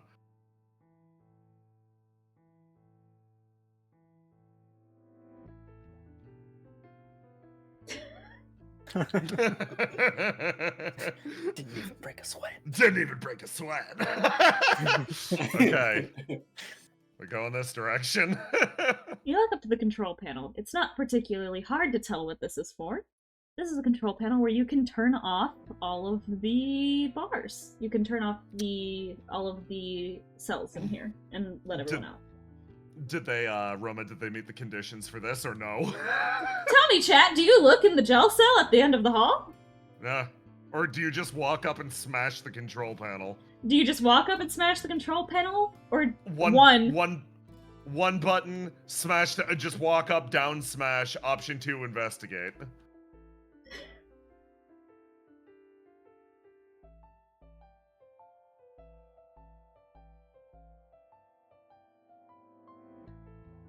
I love you, chat. Chat, you're trying. That's a few too many ones. You're just gonna walk up and smash the control You panel. smash the control panel and all of the lights turn off. So.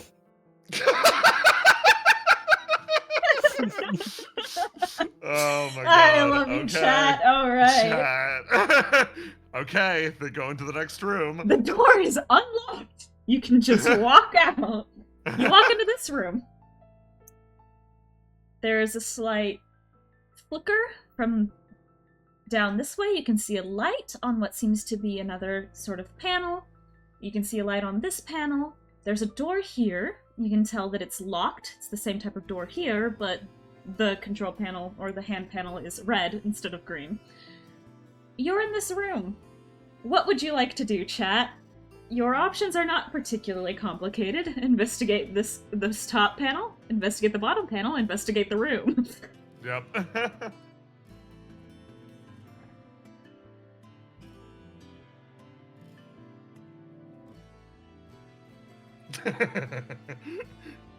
3, investigate the room. Alright. Jay, will you roll a d20 for me? Yes. Ooh. Oh, right. I'm trying to remember what we've done in this room before for this. Okay. I'm gonna do this because I think it's more fun this way. Chat, what do you think this person is looking for in this room? If you give me suggestions, I'll base what happens around it. Because that's how I would normally run the scenario. I'd kind of ask what you're looking for. Something that looks smashable.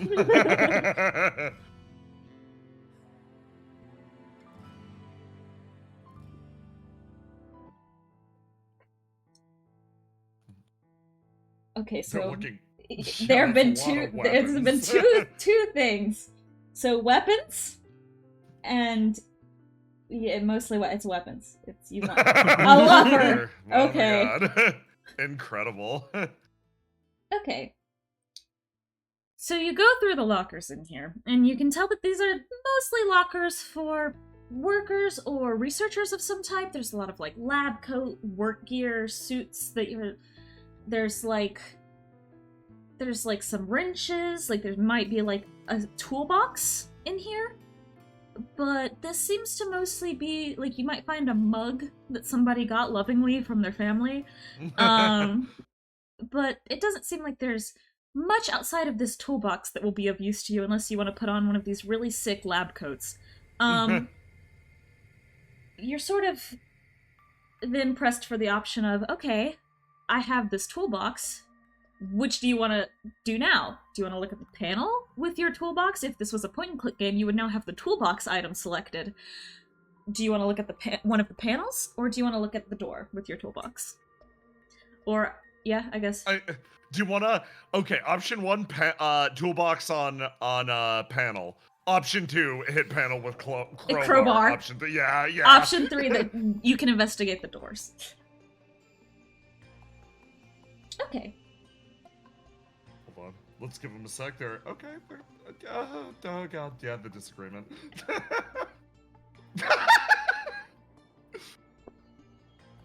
Seeing a lot of twos all of a sudden. I'm gonna flip the I'm gonna no, it's too many twos. They're hitting it with the crowbar. Yeah. Alright. You hit this device with a crowbar. It breaks. What would you like to do now? Investigate the top box? You now have the item crowbar in your hand, so you will hit it with your crowbar. Yeah, option 1, investigate with toolbox. Option 2, hit with crowbar also. Option 3, investigate the door with your toolbox. Break the other one. I love it because the present scenario is so like, yes, we're just going to see what your response is. Yeah. So it's, yes, it breaks. Okay, they're hitting it. You hit it with your crowbar, and it breaks.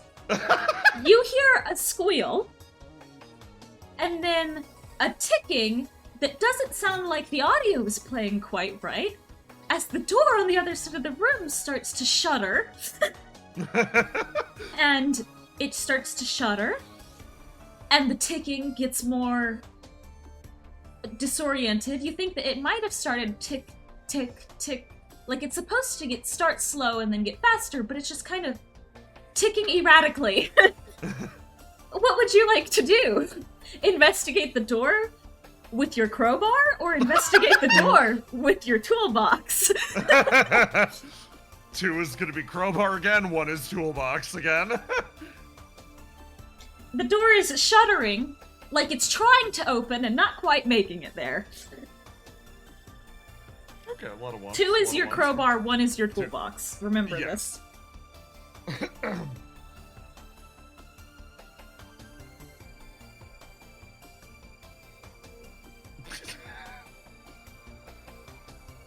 Seeing so many 2s. Alright, chat. You walk over, and I want a d20. D20. You wedge your crowbar in as this door shudders back and forth, and you try to, like, smack it really hard. And it doesn't do very much. You just kind of hit the door and it dents. One of the sides of the door is now dented. You might be able to do something with that, but again, are you going to smash it? Or are you going to... Option 1. Part of the door's innards are exposed. Please God, use anything but the crowbar. Option 2, continue to hit it with the crowbar.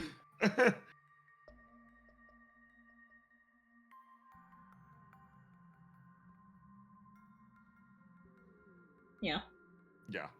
Yeah, that's about right. Can you roll a d20 for me, Jay? Yeah. See, you guys are really doing something that I admire, which is when the prompt the scenario gives you is, no, it doesn't work. Would you like to try again? You guys just hit yes every time, which is something we haven't encountered yet quite so much. Ace blew up and acted like he didn't know nobody. Yeah. So this is the first time someone's gone, no, I'm just going to keep trying, which is an option. If I recall correctly, both Argos and Willow made a friend and had a pretty good time. Okay, you just doubling down, guys? You doubling down? More 2s? Yeah, okay. No, it's 2s. Okay, you continue to fail. So, I'm going to give chat a prompt. You're all gonna be dismayed. Your crowbar, you wedge your crowbar and you're like, oh, maybe I can pry the door open with my crowbar, because I saw somebody in chat say that. Your crowbar is certainly wedged in that door that's slamming back and forth and is no longer in your hands. What do you do? Do you grab onto your crowbar and try to wrangle it out of the door? Or do you find another way around? 1 is get crowbar out of door. 2 is find another way around. 3 is use the toolkit. No option to mourn the loss of the crowbar. The crowbar isn't lost, it's just stuck, and you now need to retrieve it. Okay, rolling for retrieval. Okay, you get it back! You do not want to lose this crowbar. You get it back. That's a high enough roll. I'm gonna say, after you, with your massive strength that you've gathered from hitting everything with this crowbar. I love you, chat. As you wrench this crowbar out of the door where it was stuck, you realize that what happened is the door slammed shut on the crook of your crowbar, and as you yank it forward, you yank one of the 2 halves of this door ajar, and it simply breaks, and there's now an opening by which you can slip into the other room. You enter.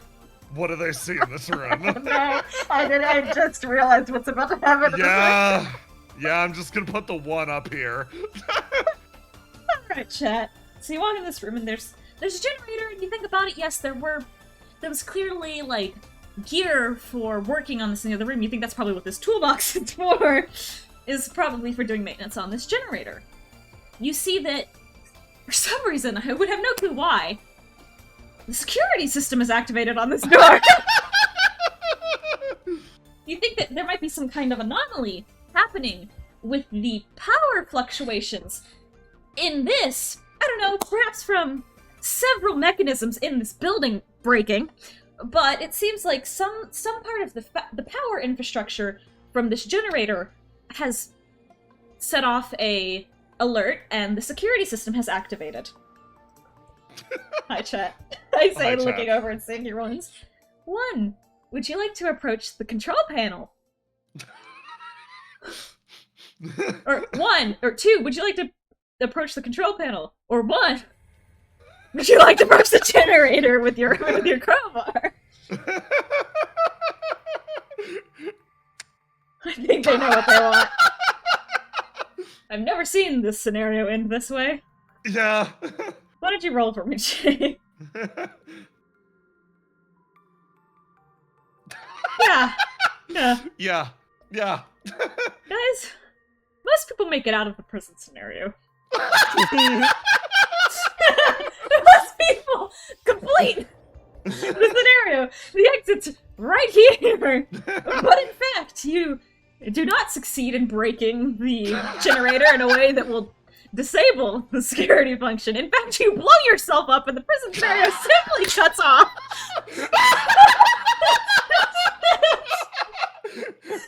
Elsewhere in the world. If you had rolled above a 10, I would have let you break it in the way that you needed. But you rolled that 9. Elsewhere in the world. Hold on 1 sec. A treble as they reappear. Hold on 1 sec. I got a thing. You got a thing? I got a thing. Over here. At Dark Side in timeout, Cass is just sitting there, sipping their drink, and they're like, yeah, so apparently not only did they not call for me, I was at the end of the hall, by the way. They just walked around and hit absolutely everything with the crowbar repeatedly, and like, this isn't the first time that this has happened, obviously. In fact, it usually takes some permutation of this direction. But, for me, I just got to sit back and watch. Apparently they just violently detonated.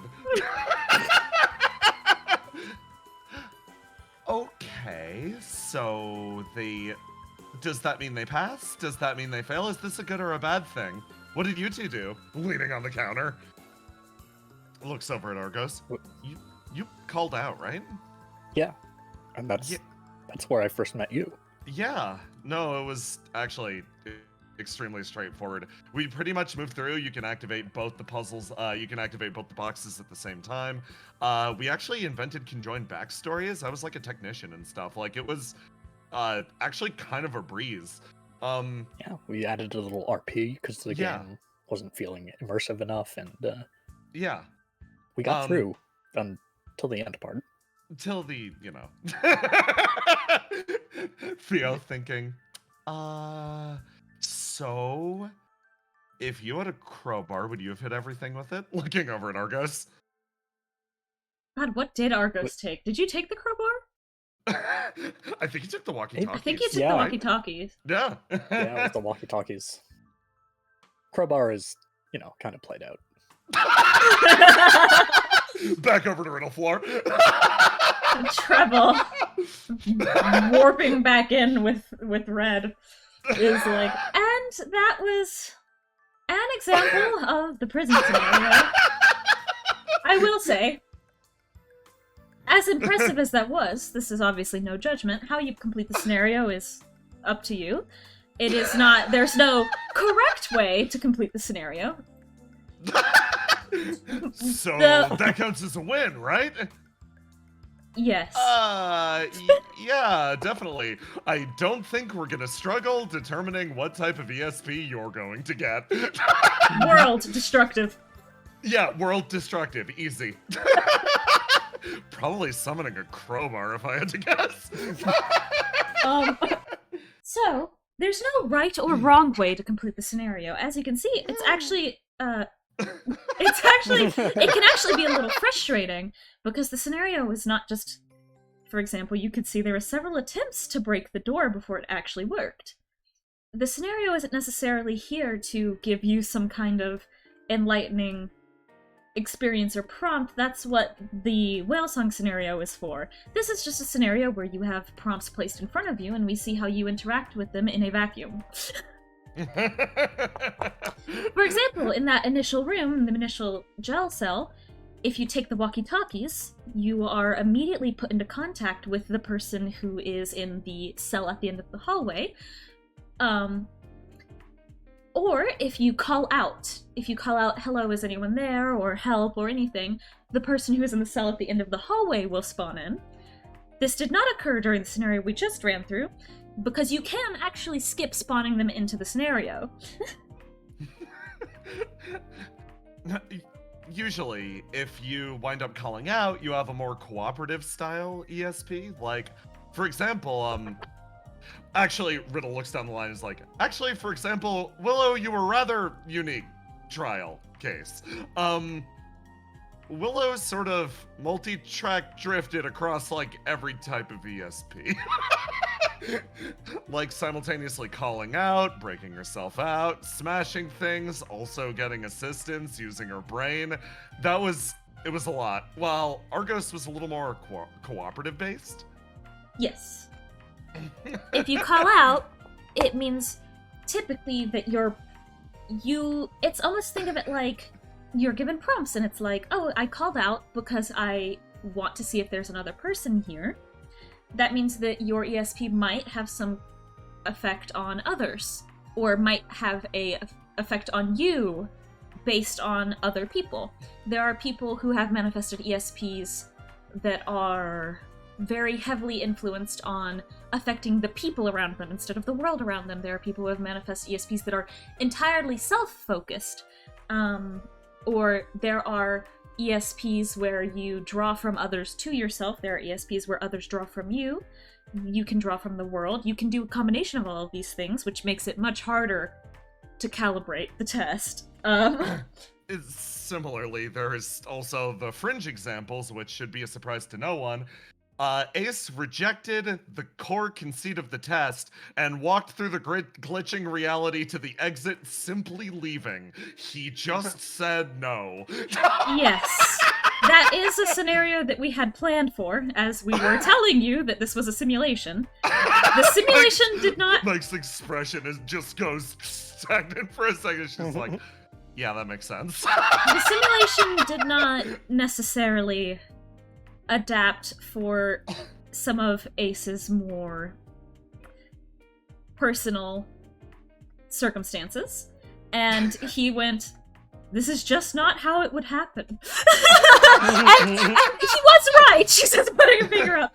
But it's the only time we've seen someone simply decide, no, this is not accurate, and then leave. And I guess in his words, it'd be a, nah, man, that ain't me. Yes.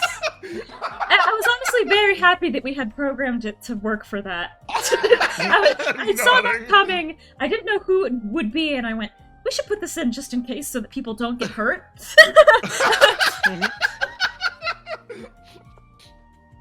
Oh my god. Yeah, so that's more or less the ESP exams and stuff. Originally, it's like Treble said, we AI were created to sort of assist with the whale song scenario, as well as ESP development in general. But due to breakthroughs in not only artificial intelligence technology, but also breakthroughs in our own personal, I guess, wants and desires, it wound up being treated more like a job that we could do if we wanted to. Like we were being offered part-time work, and instead, we were allowed to pursue whatever our own personal desires were. She smiles at you. And takes a step backwards and sort of sits. Riddle thinking is like, when it comes to the whale song scenario itself, I believe that's information best reserved for members of Flow. So for now, work hard on your exams, and if you do great, you can be run through it yourself. Are there any questions? What do you got, chat?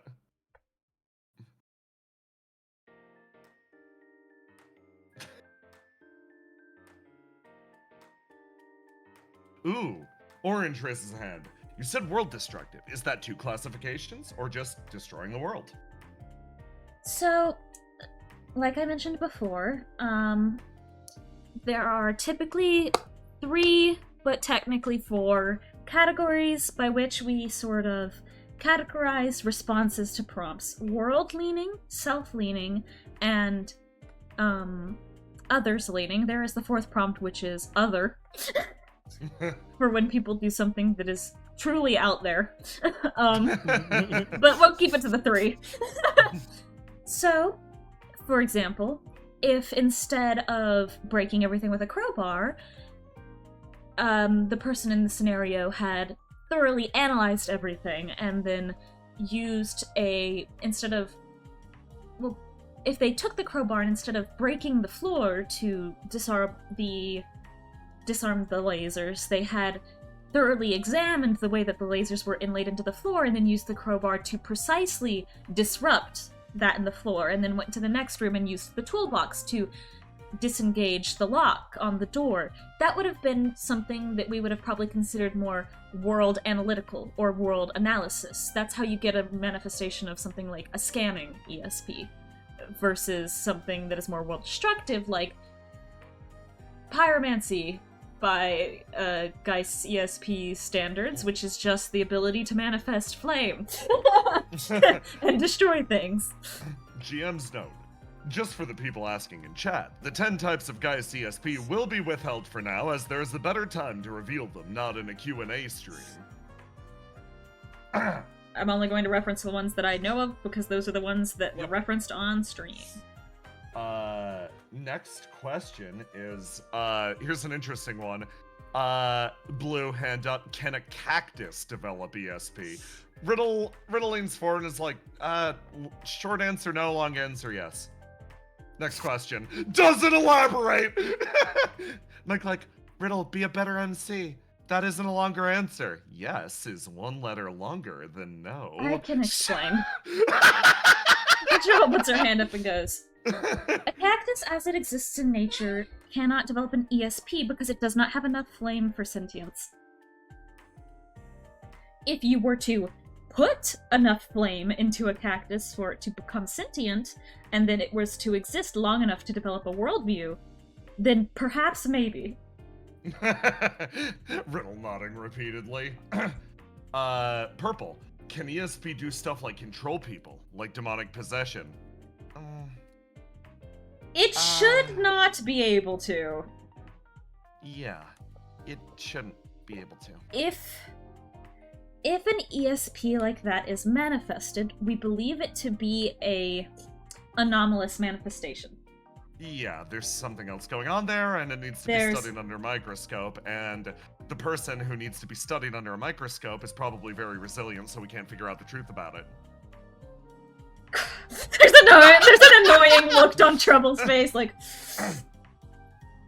So yeah, if you find any, if you yourself discover any ESP related to possession or anything of the like, related to the demonic, related to what we experience from demons, etc., please let me know instantly. I would be so excited to study you. But again, if you were to develop an ESP that allowed you to do things like dominate people or mind control somebody, you would be considered having an anomalous manifestation that means that typically some kind of an entity of some variety has likely done something to you. And you should probably come in for treatment. Green asks, is it possible for your ESP to only hurt you? Riddle leaning in. Oh yeah. Oh big yeah, time. for sure. That's how mine started out, but trust me, if you try and keep trying, it can eventually hurt others as well. She glimmers at the front of the class. You can also find alternative uses to it other than hurting people. Oh yeah, absolutely. Okay, so next up, we're going to move to one of the following categories. Please, everyone, get ready to vote. For health and treatment, resource allocation and weapon production. And those are your two options. Also, the GM's voice is getting tired, so I am going to pick up the pace slightly for these so I don't crap out at some point. That's fine. You're valid. Do you have water? Yes, I do. Okay, my voice is still doing good, so I can do more of the explaining if you want. Thumbs up. 2. Okay. 2. Resource Resource allocation and weapon production. Let me scroll to that section. Got it. Oh! We're going over that first. That's something you have to explain. Yes, absolutely. Riddle moves forward and she's like, ooh, excellent. Okay, we're getting into my wheelhouse. Okay, everyone. I want you all to imagine how Opius started off again. Primarily in Station 1, we were fighting for our lives out there. And over time, we grew and ballooned as an organization. Back in the day, we barely had access to any sort of resources, any sort of equipment.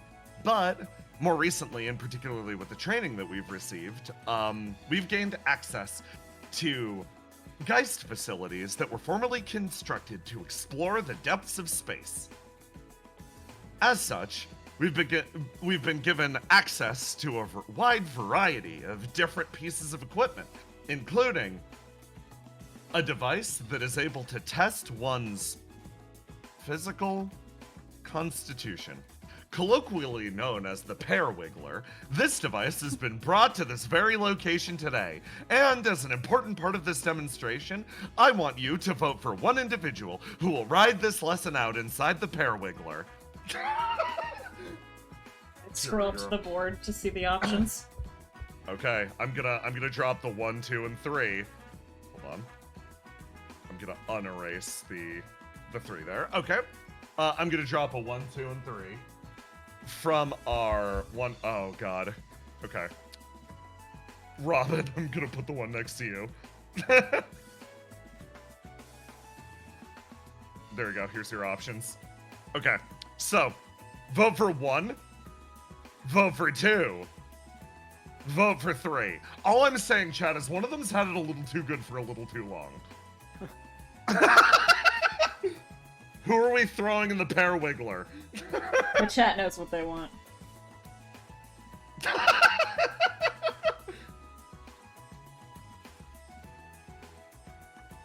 Oh my god, it's actually closer than I thought. Chat's decided that Mike has maybe... My god. You're being nice to Mike? What is this? Someone's Okay. gotta. Okay. Robin, it's time to flip a coin. 1d2, 1 Robin, 2 Riddle. Of course. Riddle pompously places herself in the front of the classroom and is like, well, we brought this device straight from training camp here for our own personal uses. And as such, I was thinking that none other than our very own Riddle. It's rude to volunteer someone else, don't you think? Yeah, I don't think it's cool to just throw Robin under the bus like that. Riddle, pausing, looking back and forth, looks over to Trouble.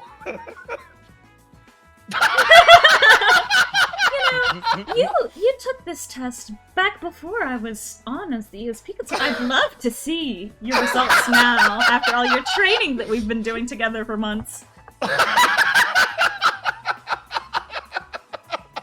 She looks around the room and has a look of pure and utter betrayal as Mike's like, okay, Trouble, I got the live feed set up. Teleport her over to it.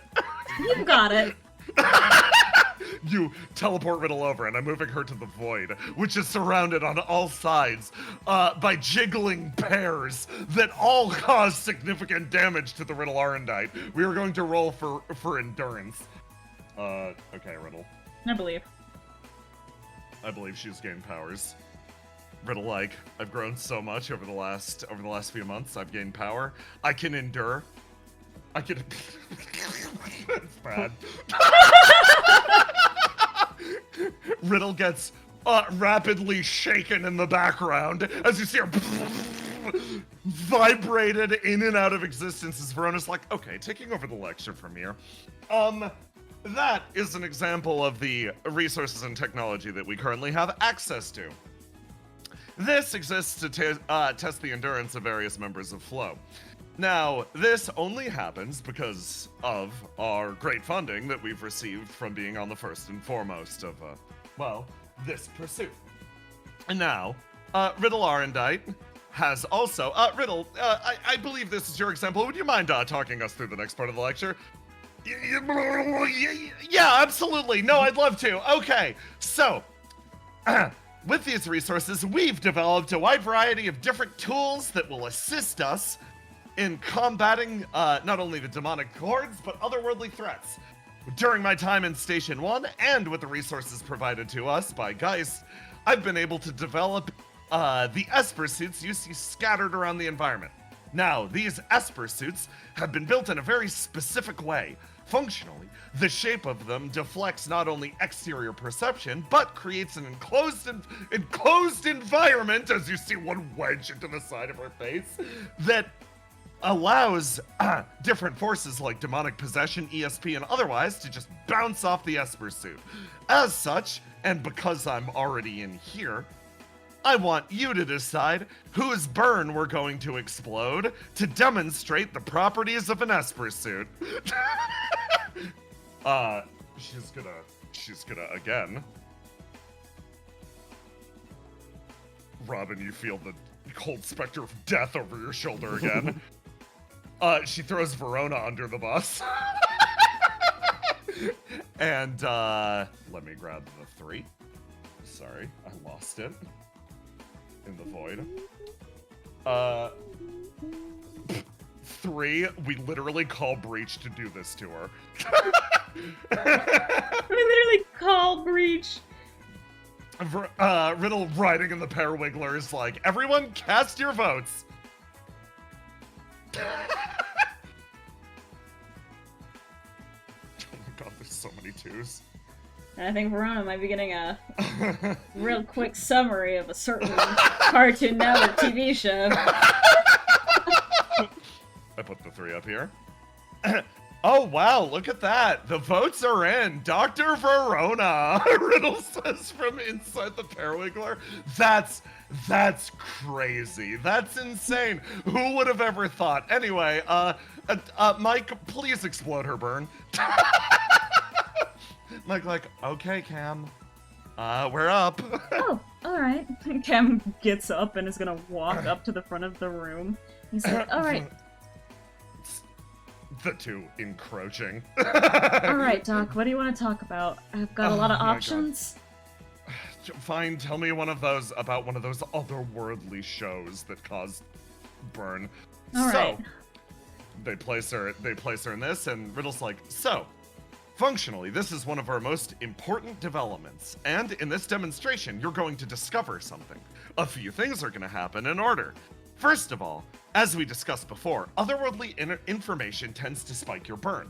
Now, this suit will still allow that information through. However, if it goes on for long enough, Mike's like, okay, so I guess we're gonna talk about the expanded plot of Steven Universe. And everybody's burn pings a little bit. And Mike just leans in and starts whispering things. Cam just leans in and starts whispering, like, yeah, and then it's Amethyst and Pearl and Garnet and Steven. And you see the suit act up and it locks down and Verona literally just thunk onto the ground. Riddle's like, what's happened here is Verona took an amount of burn from otherworld information in a high enough quantity that the suit has locked down in order to protect her from possession. As she is right now, nothing that happens will be able to get through to her. As such, you have probably a few questions. 1, where did these suits come from? The answer's easy. Me. I designed them. Next question. How do we track or keep track of her burn? For example, all of your burn ticked up a little bit, but we have a device that's capable of functionally keeping track of the amount of burn that you're actively receiving. We call this device the Lotus system. Mike props Verona up in the corner. This device was invented by R&D using a sequence of extremely thin elemental sheets supplied to us by Trouble to see how different elements respond to different otherworld information. As every single element seems to have a capacity for filtering information, this can be used to keep track of the rate at which they're damaged and reconstituted within the machine to act as a sort of filter. Functionally, just think of it as a detector for your level of burn. Before we had this technology, burn was something that was almost impossible to track. However, this does mean one thing. We struggle, or I guess struggled until recently, to track burn without you having an LS equipped in real time, as the LS tracks proactively, not reactively. So, more recently, we've developed other methods to keep track of someone's burn. Treble, would you like to explain how your ability allows us to figure out how burn works? Which ability? Well, your ability to listen, of course. Okay, making sure. Sorry, we were doing stuff before we came here. Me, Roma, like, that sounded worse than she meant it, but that's okay. She's Treble. Treble's like, so, effectively, I have an ability called Listen, which allows me to hear the rate. It's hard to explain. I hear the world slightly differently than everyone else, and I am able to hear the rate by which you are increasing your burn.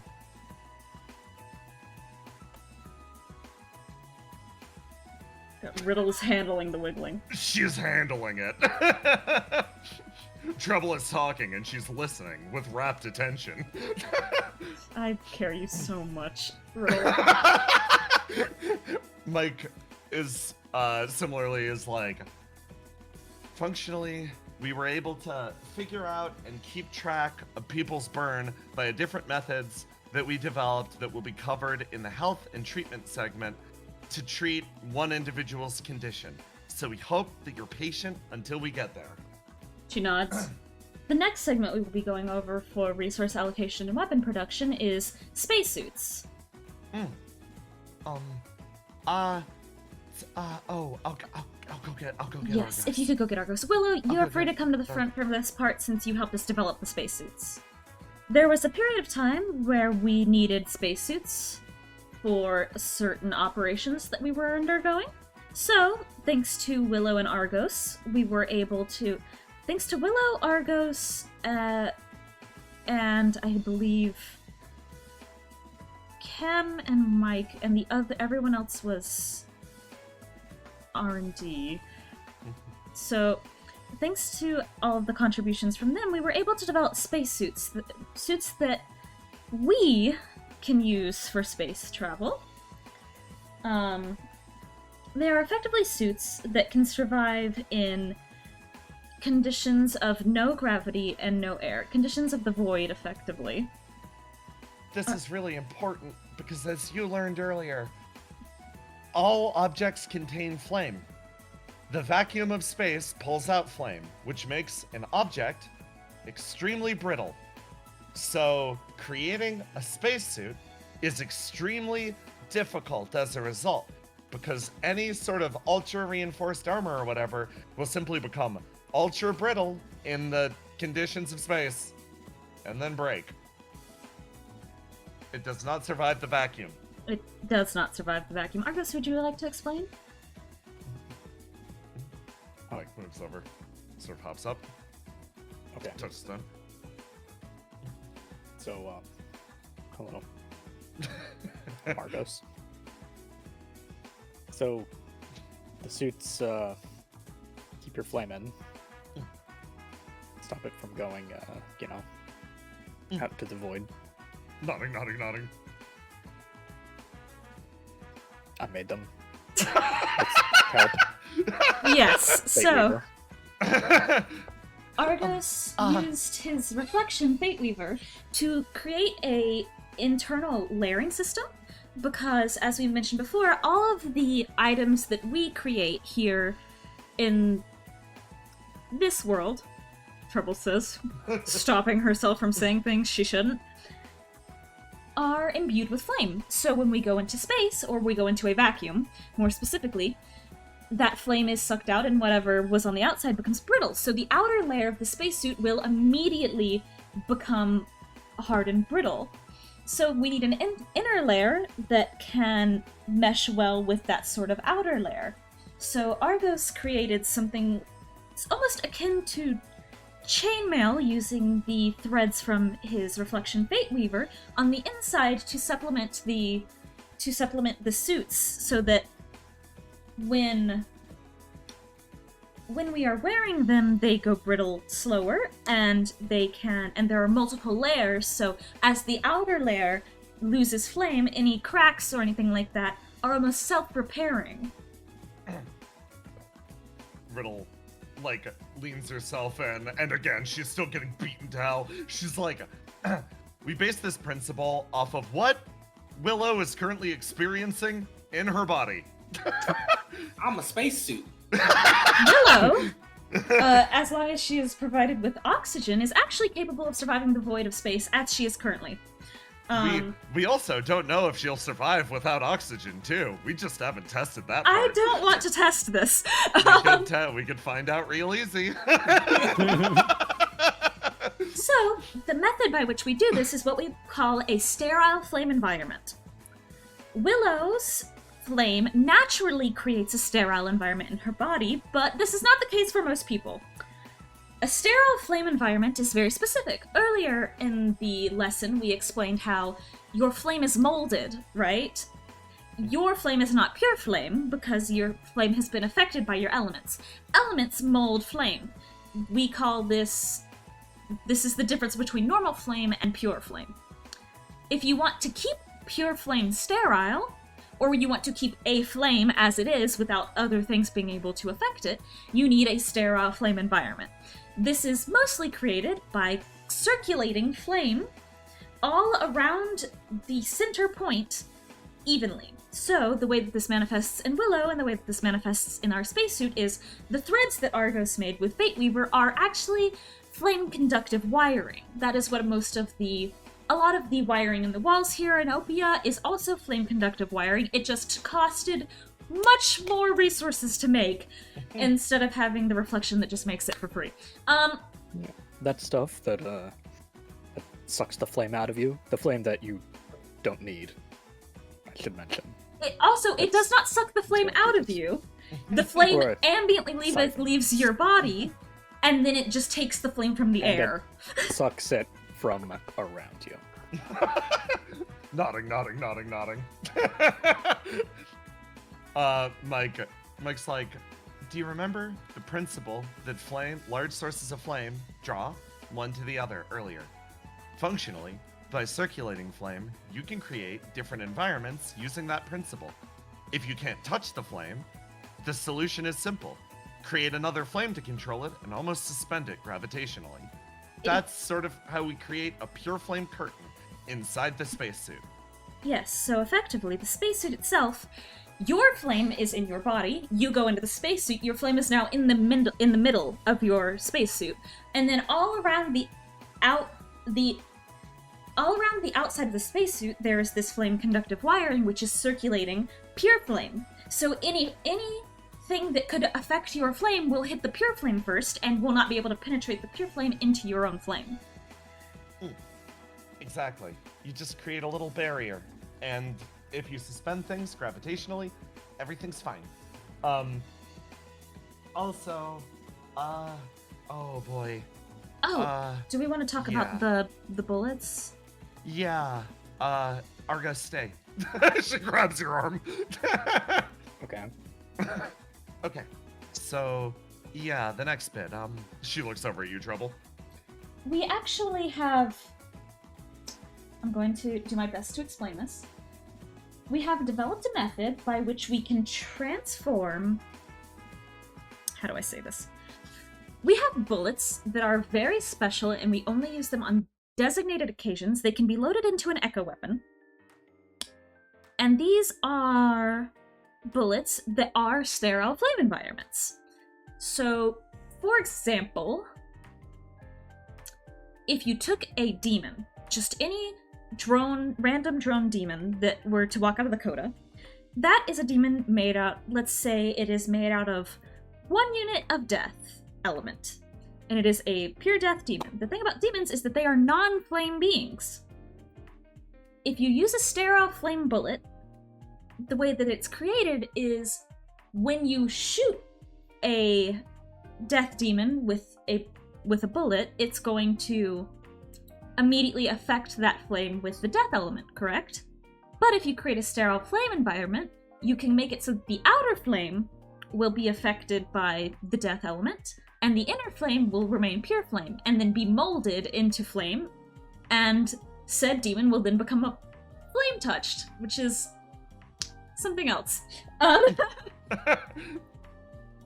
Alternatively, this loops us back around to echo weapons, which it's good that we have Willow here for this. Echo weapons are the weapons we were speaking about earlier when we talked about harvesting demonic elements. They are not particularly difficult. You can get them in most varieties. Willow here uses an echo weapon lance. I have something akin to an echo weapon gun. They are weapons where ammunition is loaded into them. You can have it be lining the edge of a sword, or if it's a bullet, if it's a gun, it's a bullet. It's not particularly difficult. The basic theory is you are given a bunch of cartridges. The more advanced echo weapons have automatic calibration so that you can shift much more easily, like Willow's lance. But effectively it is, if you are going up against a demon and you can identify which demonic element they are made out of, you can decide, okay, well this is let's use Death Demon as an example. This is a Death Demon. They're made of 1 unit of death. Willow could then calibrate her lance, because it is an echo weapon, to be covered in essentia of compulsion. All she needs to do is make sure that there are at least 2 units of compulsion on her lance, and she will be able to penetrate the demon's demonic armor. Demons naturally have a sense of armor because of 2 primary reasons. The less elements a creature has, the sturdier their bodies are. And similarly, this is why demons are difficult to kill and why a skeleton is difficult to kill. But, similarly, most normal weapons are made out of less than 1 unit of element. So they're made out of some, like, 0.5 gravity, 0.3 humanity, 0.2 dreams. Like, they're made out of less than 1 total element. So if a demon is made out of 1 death, a normal weapon will not particularly be able to do much damage to them because elementally it is stronger. Its body is stronger also because it is made out of 1 element while your weapon is made out of a multitude of them. By forcing your weapon to be aligned to a single element that is antithetical to that of the demon, it will be stronger. This is why, up until we invented echo weapons, in order to kill a demon, you needed to do things like bombing them. The amount of ordnance required was horrifyingly high. It turned out it was a compatibility thing. Which sort of actually led to the more recent discoveries we made with the tracer rounds. You might have noticed during more recent operations, Riddle, as well as a few others, have had weaponry that tags demons and then automatically configures an echo weapon to use the right type of ammunition. This is actually based on single-handed saviors functionality and discoveries that we made in the R&D lab. She looks over at you, Argos. This effectively Basically- means, yes, you go. You've got a mini version of single-handed savior that's gonna help you out. Scan for weaknesses, so you can, and your weapon will automatically adjust so you can score critical hits. On the streams, you might have seen Argos scan an enemy and then tell Willow what the enemy's composition is. Then Willow is able to adjust her echo weapon. This is something for people who do not have that ability. So, for example, the Esper Corps. The Esper Corps are the people who primarily use echo weapons, and they typically, what they will do is they will have a squad of 1 person with tracer rounds and then everyone else with echo weapons. If that person with a tracer round hits the enemy with the bullet, that's typically the first and most important thing, all of the other echo weapons of the group will automatically calibrate to attacking the enemy that the tracer hit. And, a test to see if you've been paying attention. Mike points. She's like, this tracer round is full of pure flame, and it's fired into a demon. Why does that work? Why does that tell us what elements they're made out of? Chat answer. Otherwise, Mike will be disappointed in you. I will also Highest clarify. stakes. I will also clarify, these rounds that have pure flame in them are not the same as the rounds I was talking about earlier. Those are sterile pure flame bullets. These are just normal pure flame bullets. Exactly. The pure flame adapts to the environment, immediately filling the mold. You all pass. Congratulations. Mike looks genuinely proud of you. Why don't we go over the ace killers and then take a break? That seems like a good idea. She sort of smiles. Oh, for that we'll probably need to get Riddle back, right? Probably. I mean, Ardos kind of helped us make them. You can probably Yeah. explain it, right? She You can stay hear- in the Riddler a little longer. Riddle is screaming and biting at her cage. She's like, no, my research on the ace killers, they're mine, my invention. And the wiggling sound increases, and Mike's like, okay, Argos, why don't you help explain how we made weapons to theoretically kill a skeleton? I will clarify something really quick before we explain this so that this is slightly less confusing.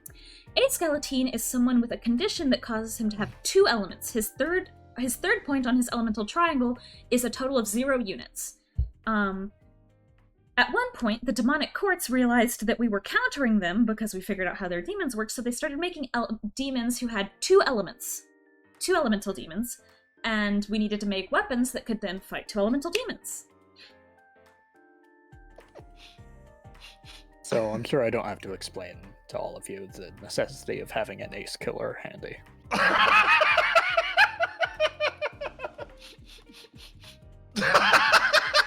Mike looks over and nods, and then gives you a go on, realizes there's nothing else, and then turns back and is like, because we came up with the theory that as warfare evolves, they will start fielding demons with multiple elements to become more resilient to our weapons, and not just because we're making weapons to theoretically handle a skeleton. Willow raises her hand. Yes, Willow? Yeah? When are we gonna make a weapon to kill 3 element creatures?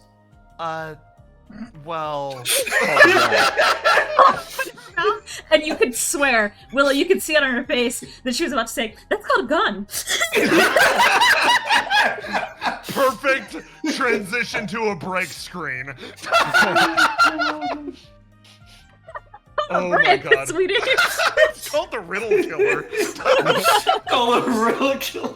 It's called the Riddle. I'm gonna use the bathroom really quick. Real killer is a rock. I'm gonna go to the bathroom.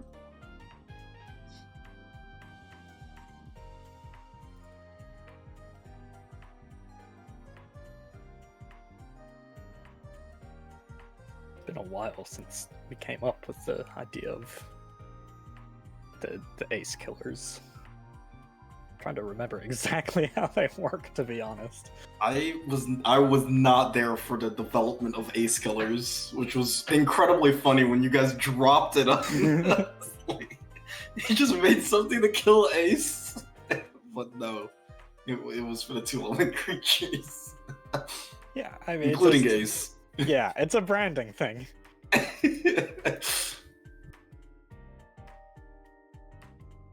But, you know, if we ever need to.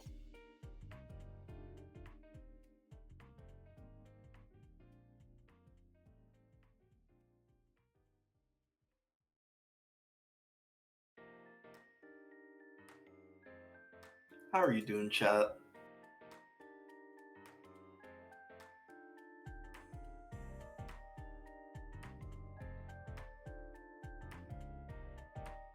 Does OP have a license to use the Ace brand on their killers? Yeah, Ace gave us permission to use his name. And besides, it could be any Ace. There's a lot of Aces out there. Too many, if you ask me. Oh yeah, there really is a lot of Aces out there. Actually. Oh, you're doing good, Aloha? That's good.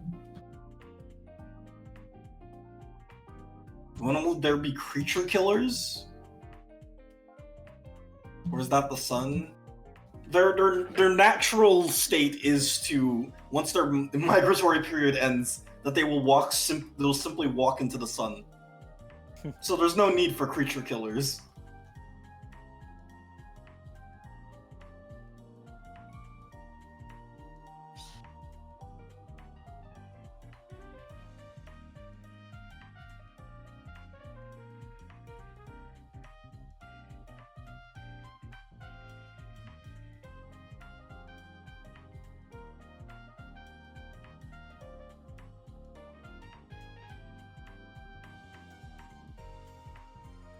if you removed all the elements from a weapon, hypothetically, well, if you removed all the elements, oh yeah, it would be very brittle depending on how you did it.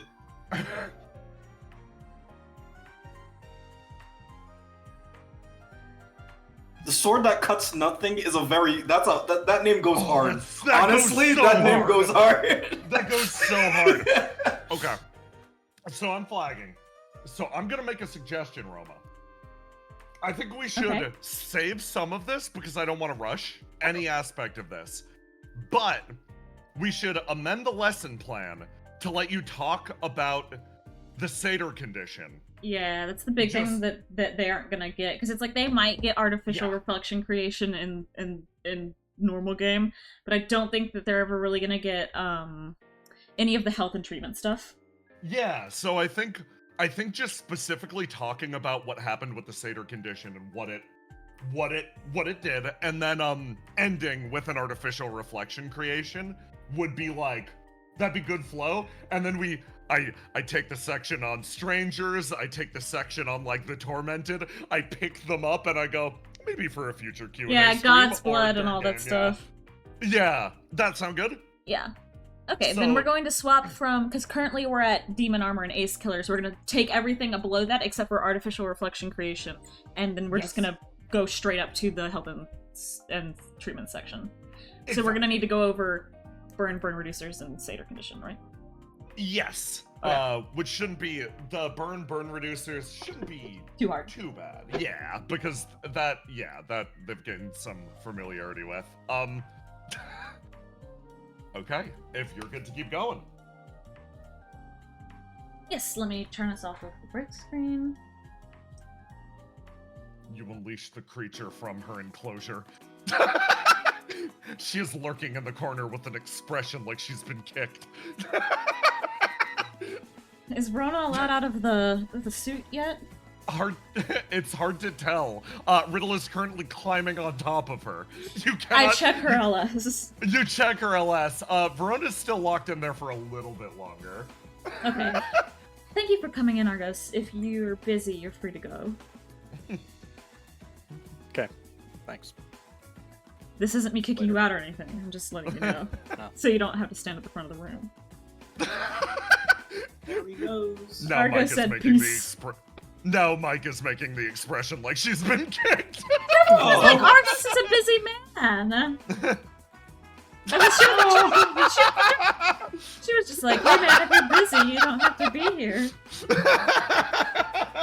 Damn.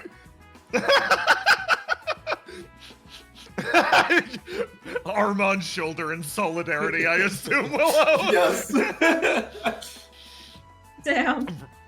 Riddle, almost forgetting about the transgressions, hops up and like moves over to the podium and she's like, oh right, we're on to the section about burn, right? Yes. Okay. This is a really fun one, actually. Okay. So, burn, as we understand it, relates to the tiers of information as we were stating earlier. You can consider it almost a unique reaction that your flame takes to certain information. It makes it burn brighter, hotter. It makes it burn brighter and hotter, and then it has effects on your body because your elemental cage is holding in your flame. Exactly. So, actually, under high conditions of burn, you're a little stronger, more clear-headed, usually. A little more able to perform different tasks, and more able to use your abilities. As such, We actually have, limiters put into all of the flow operative suits that can be released to induce this, but we've never had to use that before. we've never had to use it even once. She's just smiling, and Mike's like, wait, hold on. Yeah, anyway, this is us out of character letting you know that there were limiters in your suits that could have been released at any point that could have given you guys stat ups that we forgot about. That would have caused you massive amounts of burn. That, yeah, would have blown up your burn. You know, Trouble and Riddle definitely just forgot that they put those in there. Yeah, those cool, like, donut-looking things that can just spout flames sometimes. I mean, like, admittedly, Willow sort of does this naturally. Willow does do this naturally. I'm Which just honestly, built different. I feel like Willow was the one who would have used it. Yeah, fair enough. She doesn't need it, so it's fine. So it's fine. So, burn basically is your flame growing stronger. As a result, you actually can pick up burn from intaking a large quantity of flame. But in most cases, you will pick up burn from being exposed to information and your flame almost having this allergic reaction. Burn is an interaction between your elemental cage and the flame inside.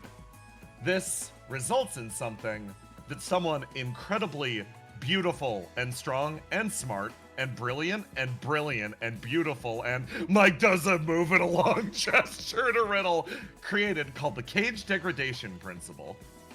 Alright, so the cage degradation principle is effectively... So I'm going to explain to you what the elemental cage is like, fundamentally. I think I've explained this before to some of you, but I will go over it again briefly.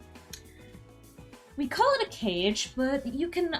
A better visualization for this example would be to imagine like a bottle, or like a vase, something, a container that holds something. And in this container, there are holes. The units of element that you have in a specific element determine where the hole is. For example, if you have 3 dreams, the hole in your cup or your bottle is 3 inches high. And if you have 3 in all of your elements, you have all of the holes are aligned 3 inches high, which means you can now fill your cup or bottle with 3 inches of water, correct? But say you have one element that is 7, so the hole is very, very high. And then you have one element that's like 5, so the hole is pretty high, and then you have one element that is 1. You will never be able to fill that past 1 because there is a hole 1 inch up, right? So you will never be able to add more than an inch of water to this cup anymore. Oh, Riddle's expression like widens looking at you. Trouble, can I actually use a more recent discovery to explain this? Sure. She's like, this is what we were doing literally just earlier. Okay, so imagine that each of your elements forms a triangle. And each corner of that triangle has a different gravitational pull to it almost. It can pull in flame, or it can push it away. Your job is to keep your flame in the dead center of your triangle.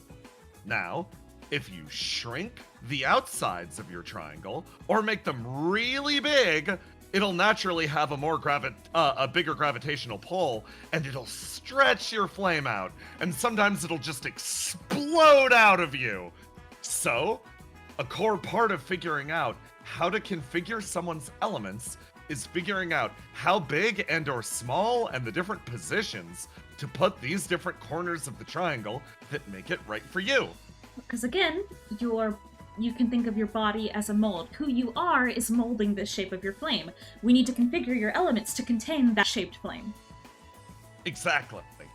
So, do you want to talk about the very specific patient that had a very unique condition when it came to his, that?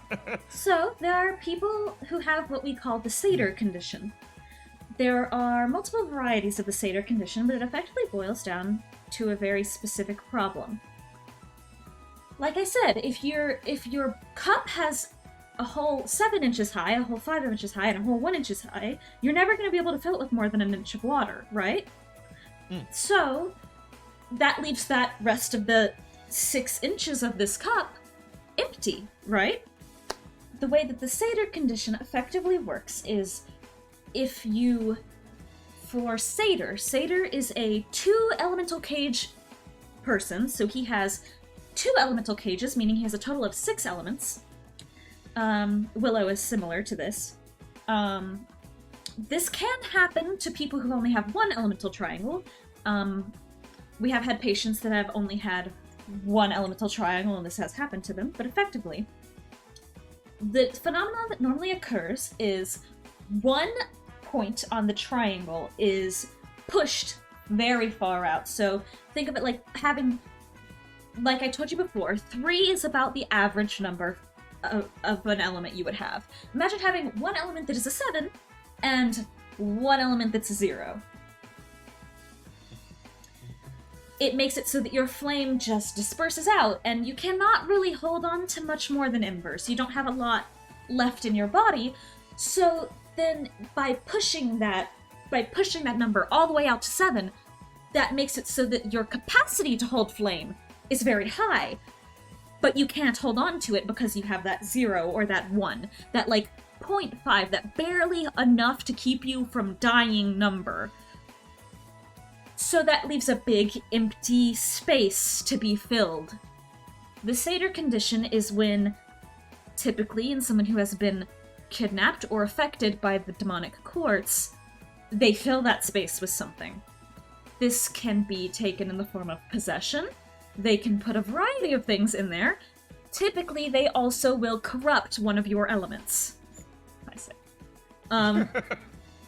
Used as there is a blank space and you put something in the middle of it.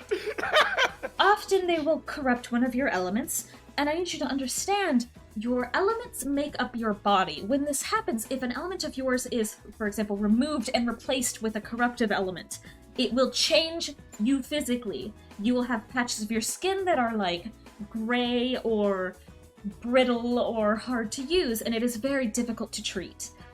It requires you to understand the person's flame, the calibration they need to be on. It requires you to supplement that point that has been lowered.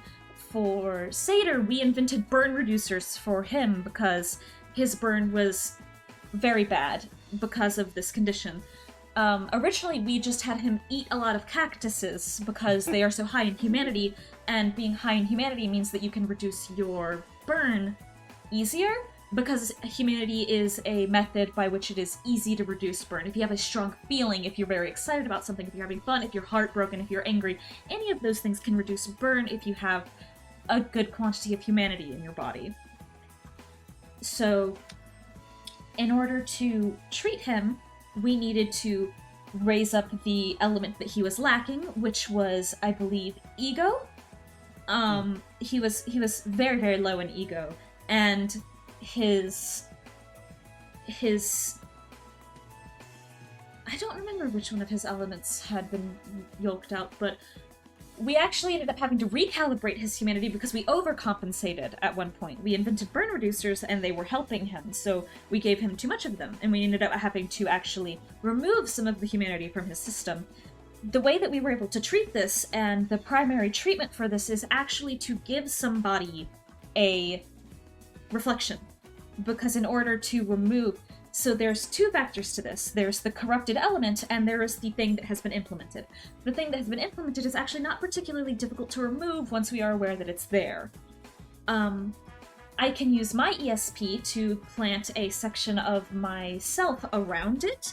Think of it like taking a blanket and covering this item, and then Riddle can use it to use her ESP to cut the parts of me that are around it away from the person, thus pulling this item out, and then she simply removes it from me. But we also had to cut out the corruptive element as a whole, which was the part that we needed the reflection for. Yeah. Removing an element from somebody's body is like equivalent to removing a high feedback reflection. It is extremely detrimental and involves things like loss of limbs, but limbs is a loss of like a leg would be an extremely lucky and fortunate thing to have happen, because normally an element's dispersal through your body is so buried that it could be you're going to lose small portions of your shoulder, small portions of your liver, small portions of your leg, various sections of your body will all disappear at once if we just completely cut this element out of you. So the way that we supplement it is we create almost a hexagonal pattern because when you bind to a reflection actually is additive to you. You can fill in that lost element with a reflection's presence in your elemental triangle. You can gain an extra element from a reflection. Typically, you would want to actually lean towards a higher feedback reflection for this, B being probably ideal, but you can do it with lower feedback reflections for less optimal results and higher recovery times. what we did for Sator's condition was he had to have an entire element removed from his system, and in order to replace it, he was bound to a high feedback reflection that replaced the entirety of his arm. Not that his arm is his reflection, it is just that his entire arm is now made out of the sword's element, instead of what element was originally there. Nodding. Using the feedback effect of a reflection, you can replace a corruptive element with an element that is compatible with our bodies. So if you are affected by this condition, you will most certainly have to bind to a reflection. If you ever had questions about the treatment that we took for individuals like Colt, this is why everything happened over there like that. Individuals like Charybdis, on the other hand, Charybdis is a special case. Charybdis has a reflection that is so mutagenically powerful, he does indeed have corruptive elements. They are being actively devoured by his reflection. There's not much we can do there.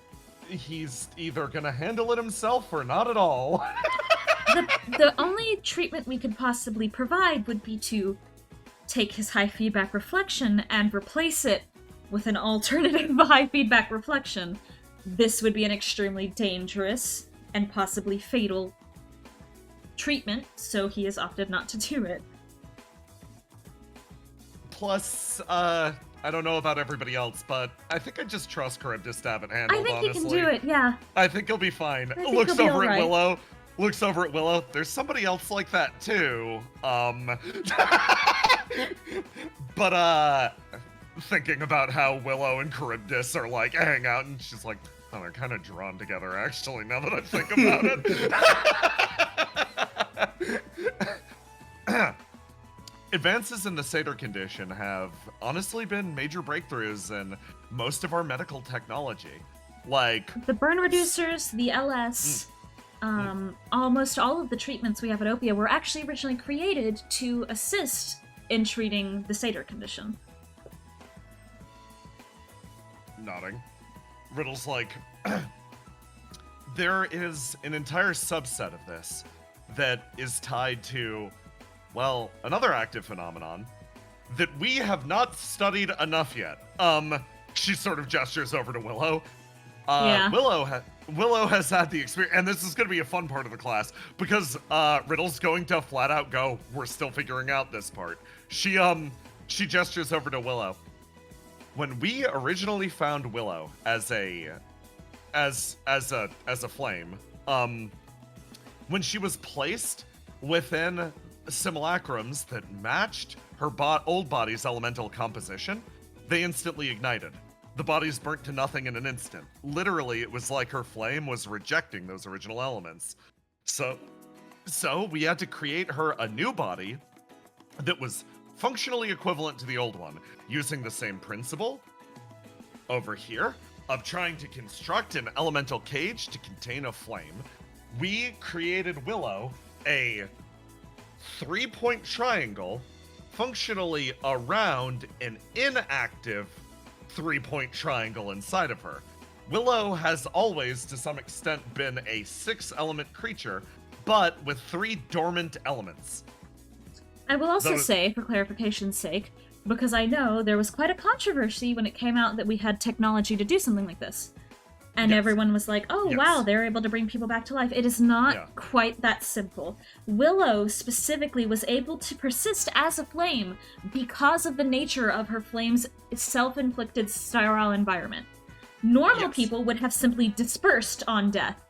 Willow's sterile environment means that when Willow dies, literally a flame apparition of her shape appears in the world and simply stands there.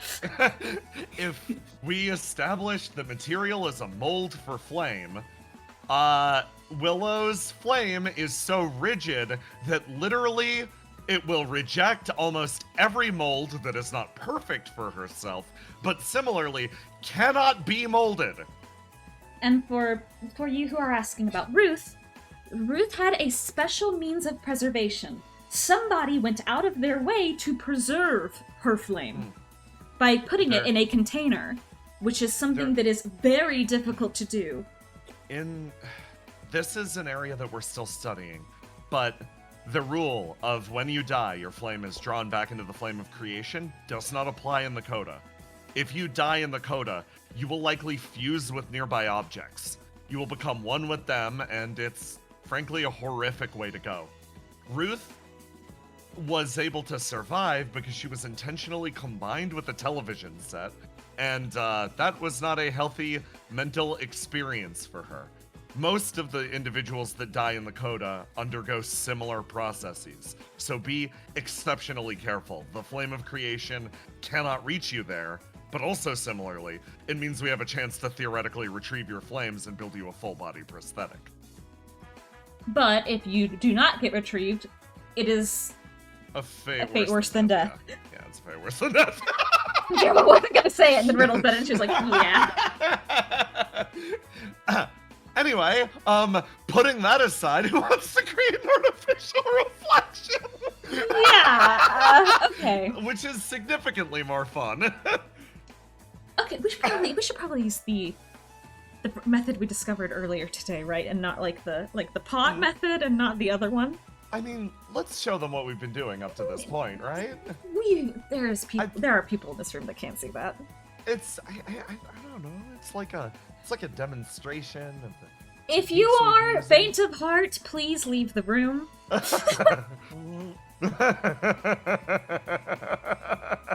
There goes green. All right. Mike, is it alright if we use pure feeling for this? I don't want to Yeah, actually no make big a deal. reflection. I prefer to make a blank one. Thank you. Yeah, no big deal. All right. She's gonna. Oh, so you're gonna get three? You're gonna get three of them to create the. Three of them. Okay, horrifying. Okay, let's go. So normally we would do this process with a single one of these mannequins. Actually, Riddle speaks up. Let's use just one. Let's create a reflection. You want to create an actual artificial reflection? Yeah. Let's make an actual artificial reflection. We can't do this every class, Riddle. It's a special, once-in-a-lifetime class miracle, she says, turning and staring directly at the camera. Robin, come up here. Lights flash only because it's Christmas. Because I refuse to let the fucking... Okay, I guess we should say, if we just left it as is, we probably would have ended up with a fucking crowbar reflection. Yes. No. I'm gonna let chat vote, and chat is gonna vote who joins Riddle and Treble. Yeah, In the, I pulled Robin up because I'm like, then yeah. we have more variables.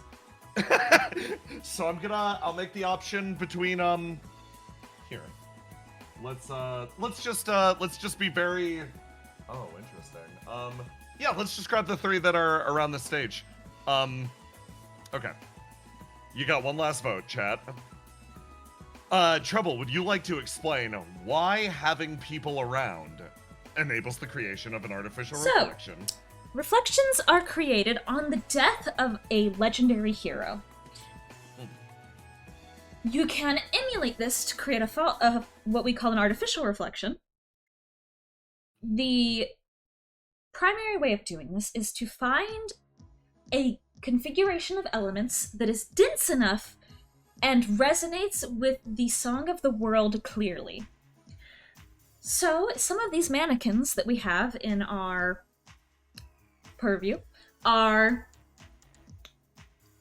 well configured for the process. The song plays through them clearly. I can differentiate easily between if there's one that is going to make a reflection or is not going to make a reflection.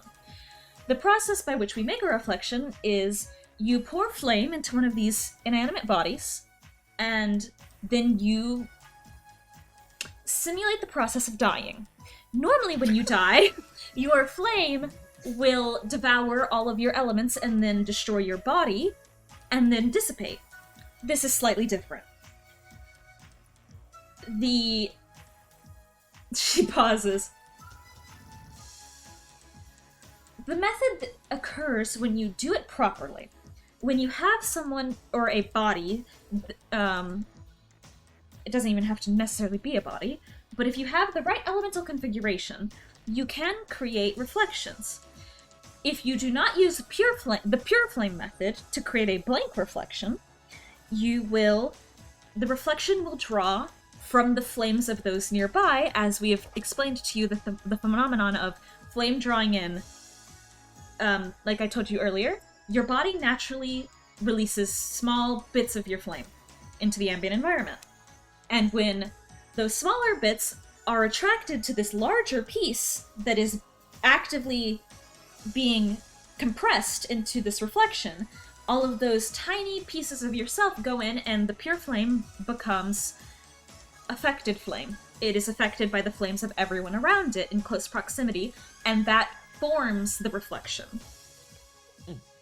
So functionally, we're going to be affecting the creation of a reflection in real time, while also deciding who all is influencing it. And then I'm going to show you how I do a reflection reading, and I'll read out what reflection we just created. As such, it's time to decide, who are we going to let influence this reflection on top of myself and Treble?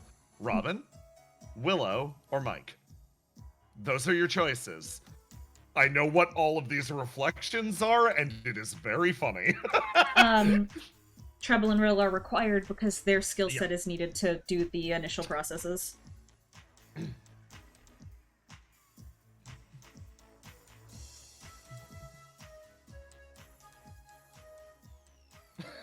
It is split. Oh, well, never mind.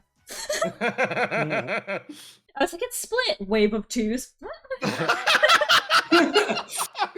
For a split second, it's like everyone looks over at Robin, and Riddle gets, Hey Robin, I'm gonna ask a question about the averted future that we just dodged. Hey, what do you think about these two who are out in front of you, who are looking at you, who are staring at you at this exact moment? What do you think about them? What's running through your brain right now? Is this her answering out loud, or just no, internal? In her mind. This is her soul speaking.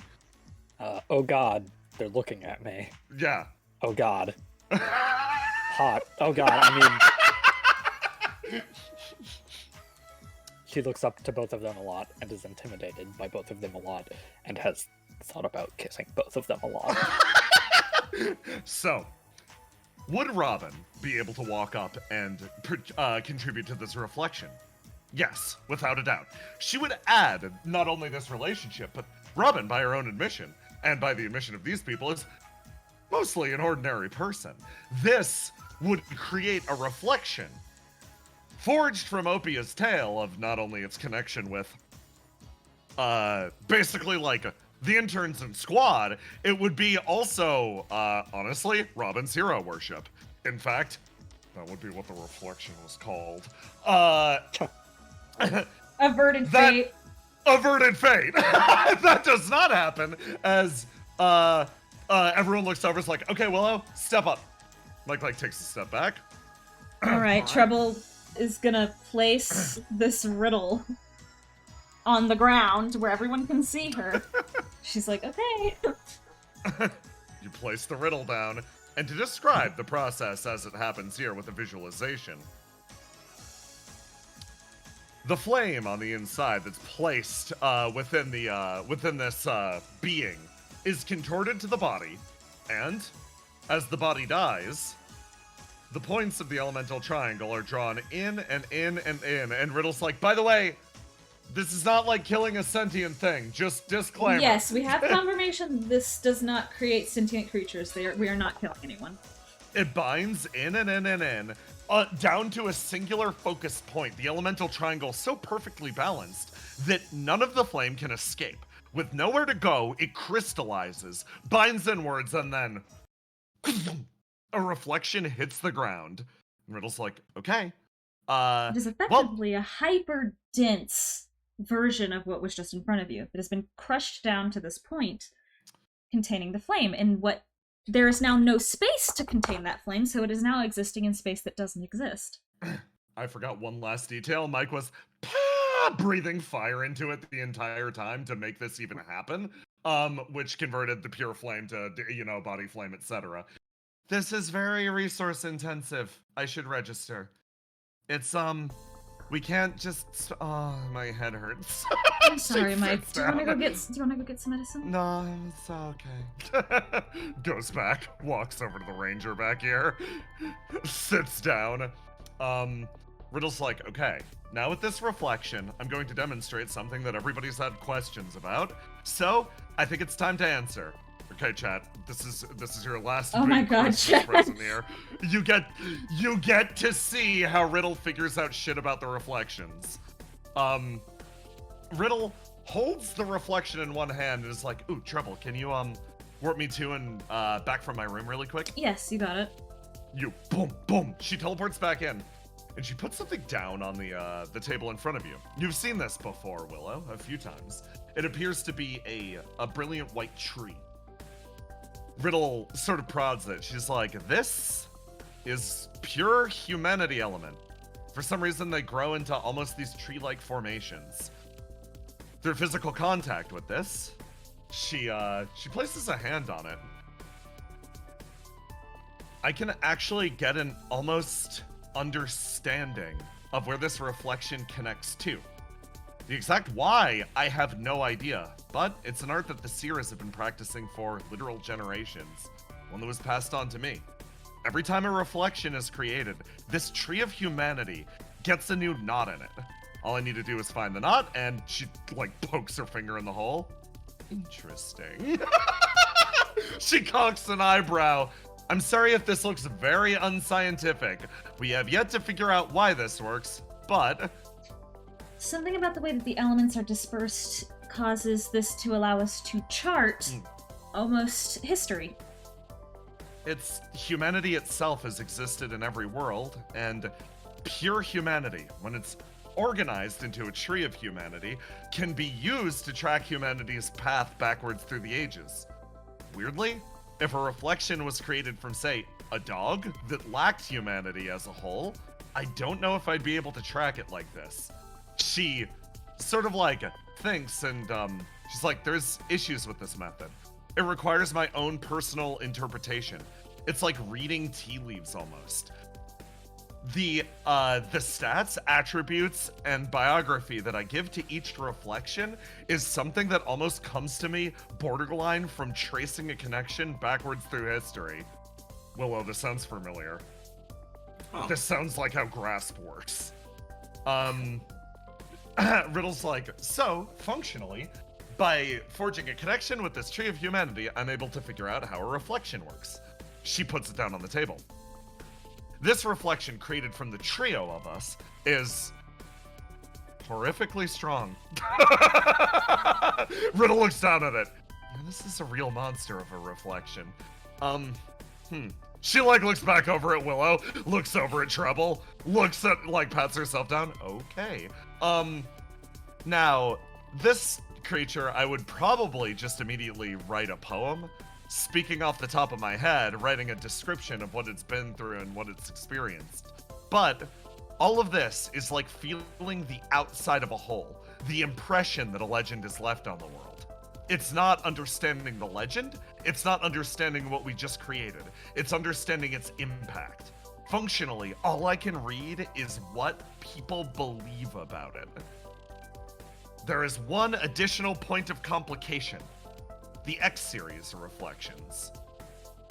Now, I've registered in the past, I've registered at the beginning of this talk, that we are Opia, we're otherworld investigators.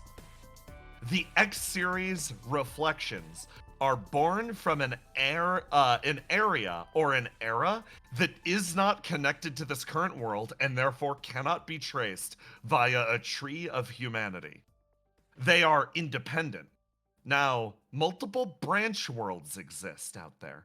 They are themselves small worlds that have, usually, a very limited number of people in them, or they're a very small space. Those areas create reflections too. Riddle quietly thinks to herself, and I will share this for the sake of the audience and nobody else, because the interns don't get to know this. When a world burns out, it doesn't simply disappear. Fragments of it are frequently left over. those smoldering embers do eventually peter out, but in the process of that, they do produce reflections of their own. However, as they were not created in the base world, they are frequently unusual, strange, or changed in some capacity from their experience. Whether they find their way back or not to the main world is ultimately up to them. But the X series exists entirely divorced or disconnected from whatever could be considered the main world, the one with the flame of creation in it. There's your answer. Riddle pulls her hand back and she's like, okay. We've gotta come up with a good name for this. I rarely have a chance to talk to my fellow co-reflection creators. Like Progress was named Progress because, well, you know. That was her name. That was her name. Okay. So let's come up with something good. What's something that we all share? Determination. We share hair. Yeah, hair. Trouble immediately changing her answer. I don't think we can call the Riddle's right. reflection hair. I suppose you're right, Riddle. We're really strong in our own ways. Okay. She says, looking at Riddle. Yeah, we're really strong in our own ways. Going back to the determination thing. Something like strength and determination, huh? Okay, I'm sort of vibing with this so far. I'm picking it up. Okay. What is gonna be? How do you seize your own destiny? How do you do it? Looks at Trouble. Trouble looks, and she's like, am I allowed to say that in front of everyone? You can just whisper it to me. It's okay. Violence. And Willow, how do you seize your own destiny? Wow, that was way more articulate than mine. I was just gonna say that smash through things. Yeah, violence.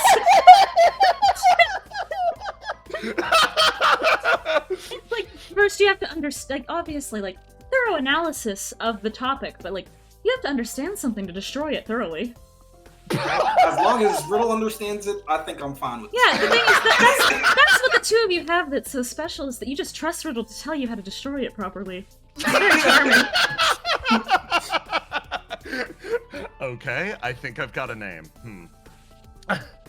I think for something like this, our world's really gonna leave its legacy. People are gonna... There's so many earlier worlds that have names like River of Blood or... Well, like River of Blood, Moonflare, Sun Shadow, stuff like that. But all of our stuff is like single-handed savior, progress. It's very World 12. She sort of like leans down and she's like, okay, so this reflection is, I'm gonna call it, Aim and Fire, Smash On Through. There we go. And if we're talking about a little bit of a poem, Riddle's expression lights up and you can tell she's about to go off on whatever things. It's just like, there was once a gorgeous muse and a brilliant sage. Between the two of them, they deciphered the grand mysteries of the world. And at the sage's eye, at the sage's guidance, there was a force that could be stopped by none other. With a point, a wink of a star, there would be an obliterating light, and leaving nothing behind. There was you. She says, looking over at Willow. By carrying this weapon, one is able to demark specific areas, and with a gesture or nothing more, a great physical force strikes it down. This weapon is actually kind of interesting, huh? She saw some Sounds like things. orbital bombardment. Yeah, it's orbital bombardment.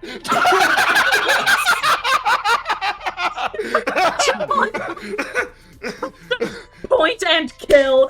Point and kill, Aim, literally point and target kill. spotted. We got a doctor's precision. And a wisp's firepower. And so, Trouble gives you a high five, Willow. via this demonstration, I hope everyone understands what business we get up to in R&D.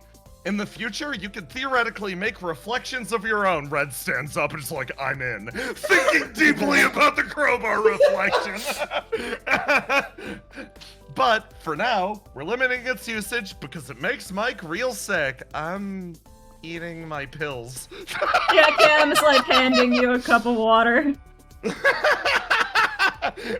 With that, I hope you all enjoyed your lesson, and I hope you all enjoy your future at Opia. She turns over and she looks. Any parting words, you two? I hope this was informative. If you have any PR questions, feel free to direct them towards Verona when she comes out of the suit. We are not liable for anything that happened during this demonstration. You all signed the waivers. 2 more things. Don't talk about the bodies to the outside. I don't think we're supposed to tell people about that one yet. I mean... Trouble has a look on her face that reads, "No one will ever believe you." And the second thing, remember to drink water. Yes. Thank you so much for coming and assisting us here at Opia. We hope you have a wonderful day. At the mention of don't forget to drink water, Cam in the back claps. Yeah, kind of like... Mike sits down next to Robin and pauses there, and she stares at you with those big old eyes, Robin. She's looking at you. Opie's number 1. Hi. Hey, there's no non-awkward way to say this. Her eyes open. They look at you. You can feel your soul being held in those glassy orbs. I've seen the yaoi.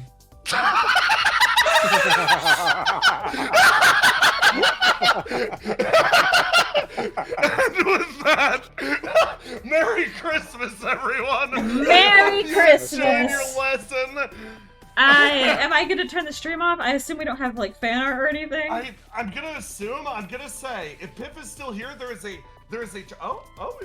got fan art. Wait, what? Yeah, we got fan art. Hold on, let me send it over. Oh my god. Oh my god, it's really cute. Piff, if you're still here, I'm gonna DM Piff because Piff might be doing a Power Wash stream. Oh my god, wait, yeah, there is a lot of fan art. People hunger for the reflection. Thank you guys so much. Thank you guys so fucking much. Oh my god, there's a lot of fan art. The heck, guys?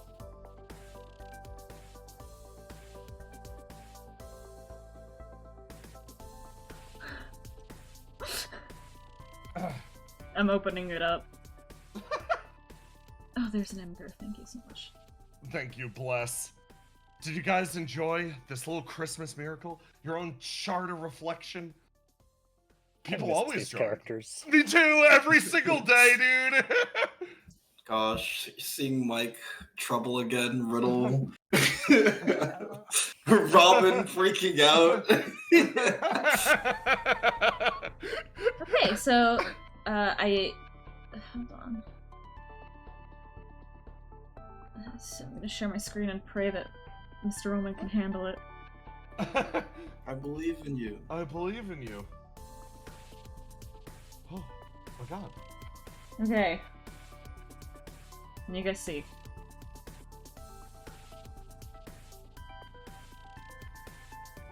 I can see. Alright, first from Ryan. Oh, these are so cute. Lovely. The September The creature. September The creature. September I creature. love Oh my them. god. She's only alive for so few days more. Satyr Satyr syndrome. Instead of flame, there is a frog. Get her out of There's there. Frog. She should not be in there. That is demonic. You are correct. It is Yes! correct. We But marked it's that fine, answer I trust correct. You Let's say lick the understand flame of problem. creation. she can be trusted. The brick. The brick. Aw. Expectation. Fill out another form and you can get a super weapon. Not really what they said. Reality. I want to show I you want what to show you what it looks like when I get disintegrated.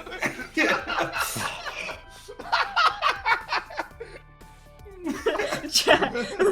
Looks like you're going to the pear wiggler, Riddle.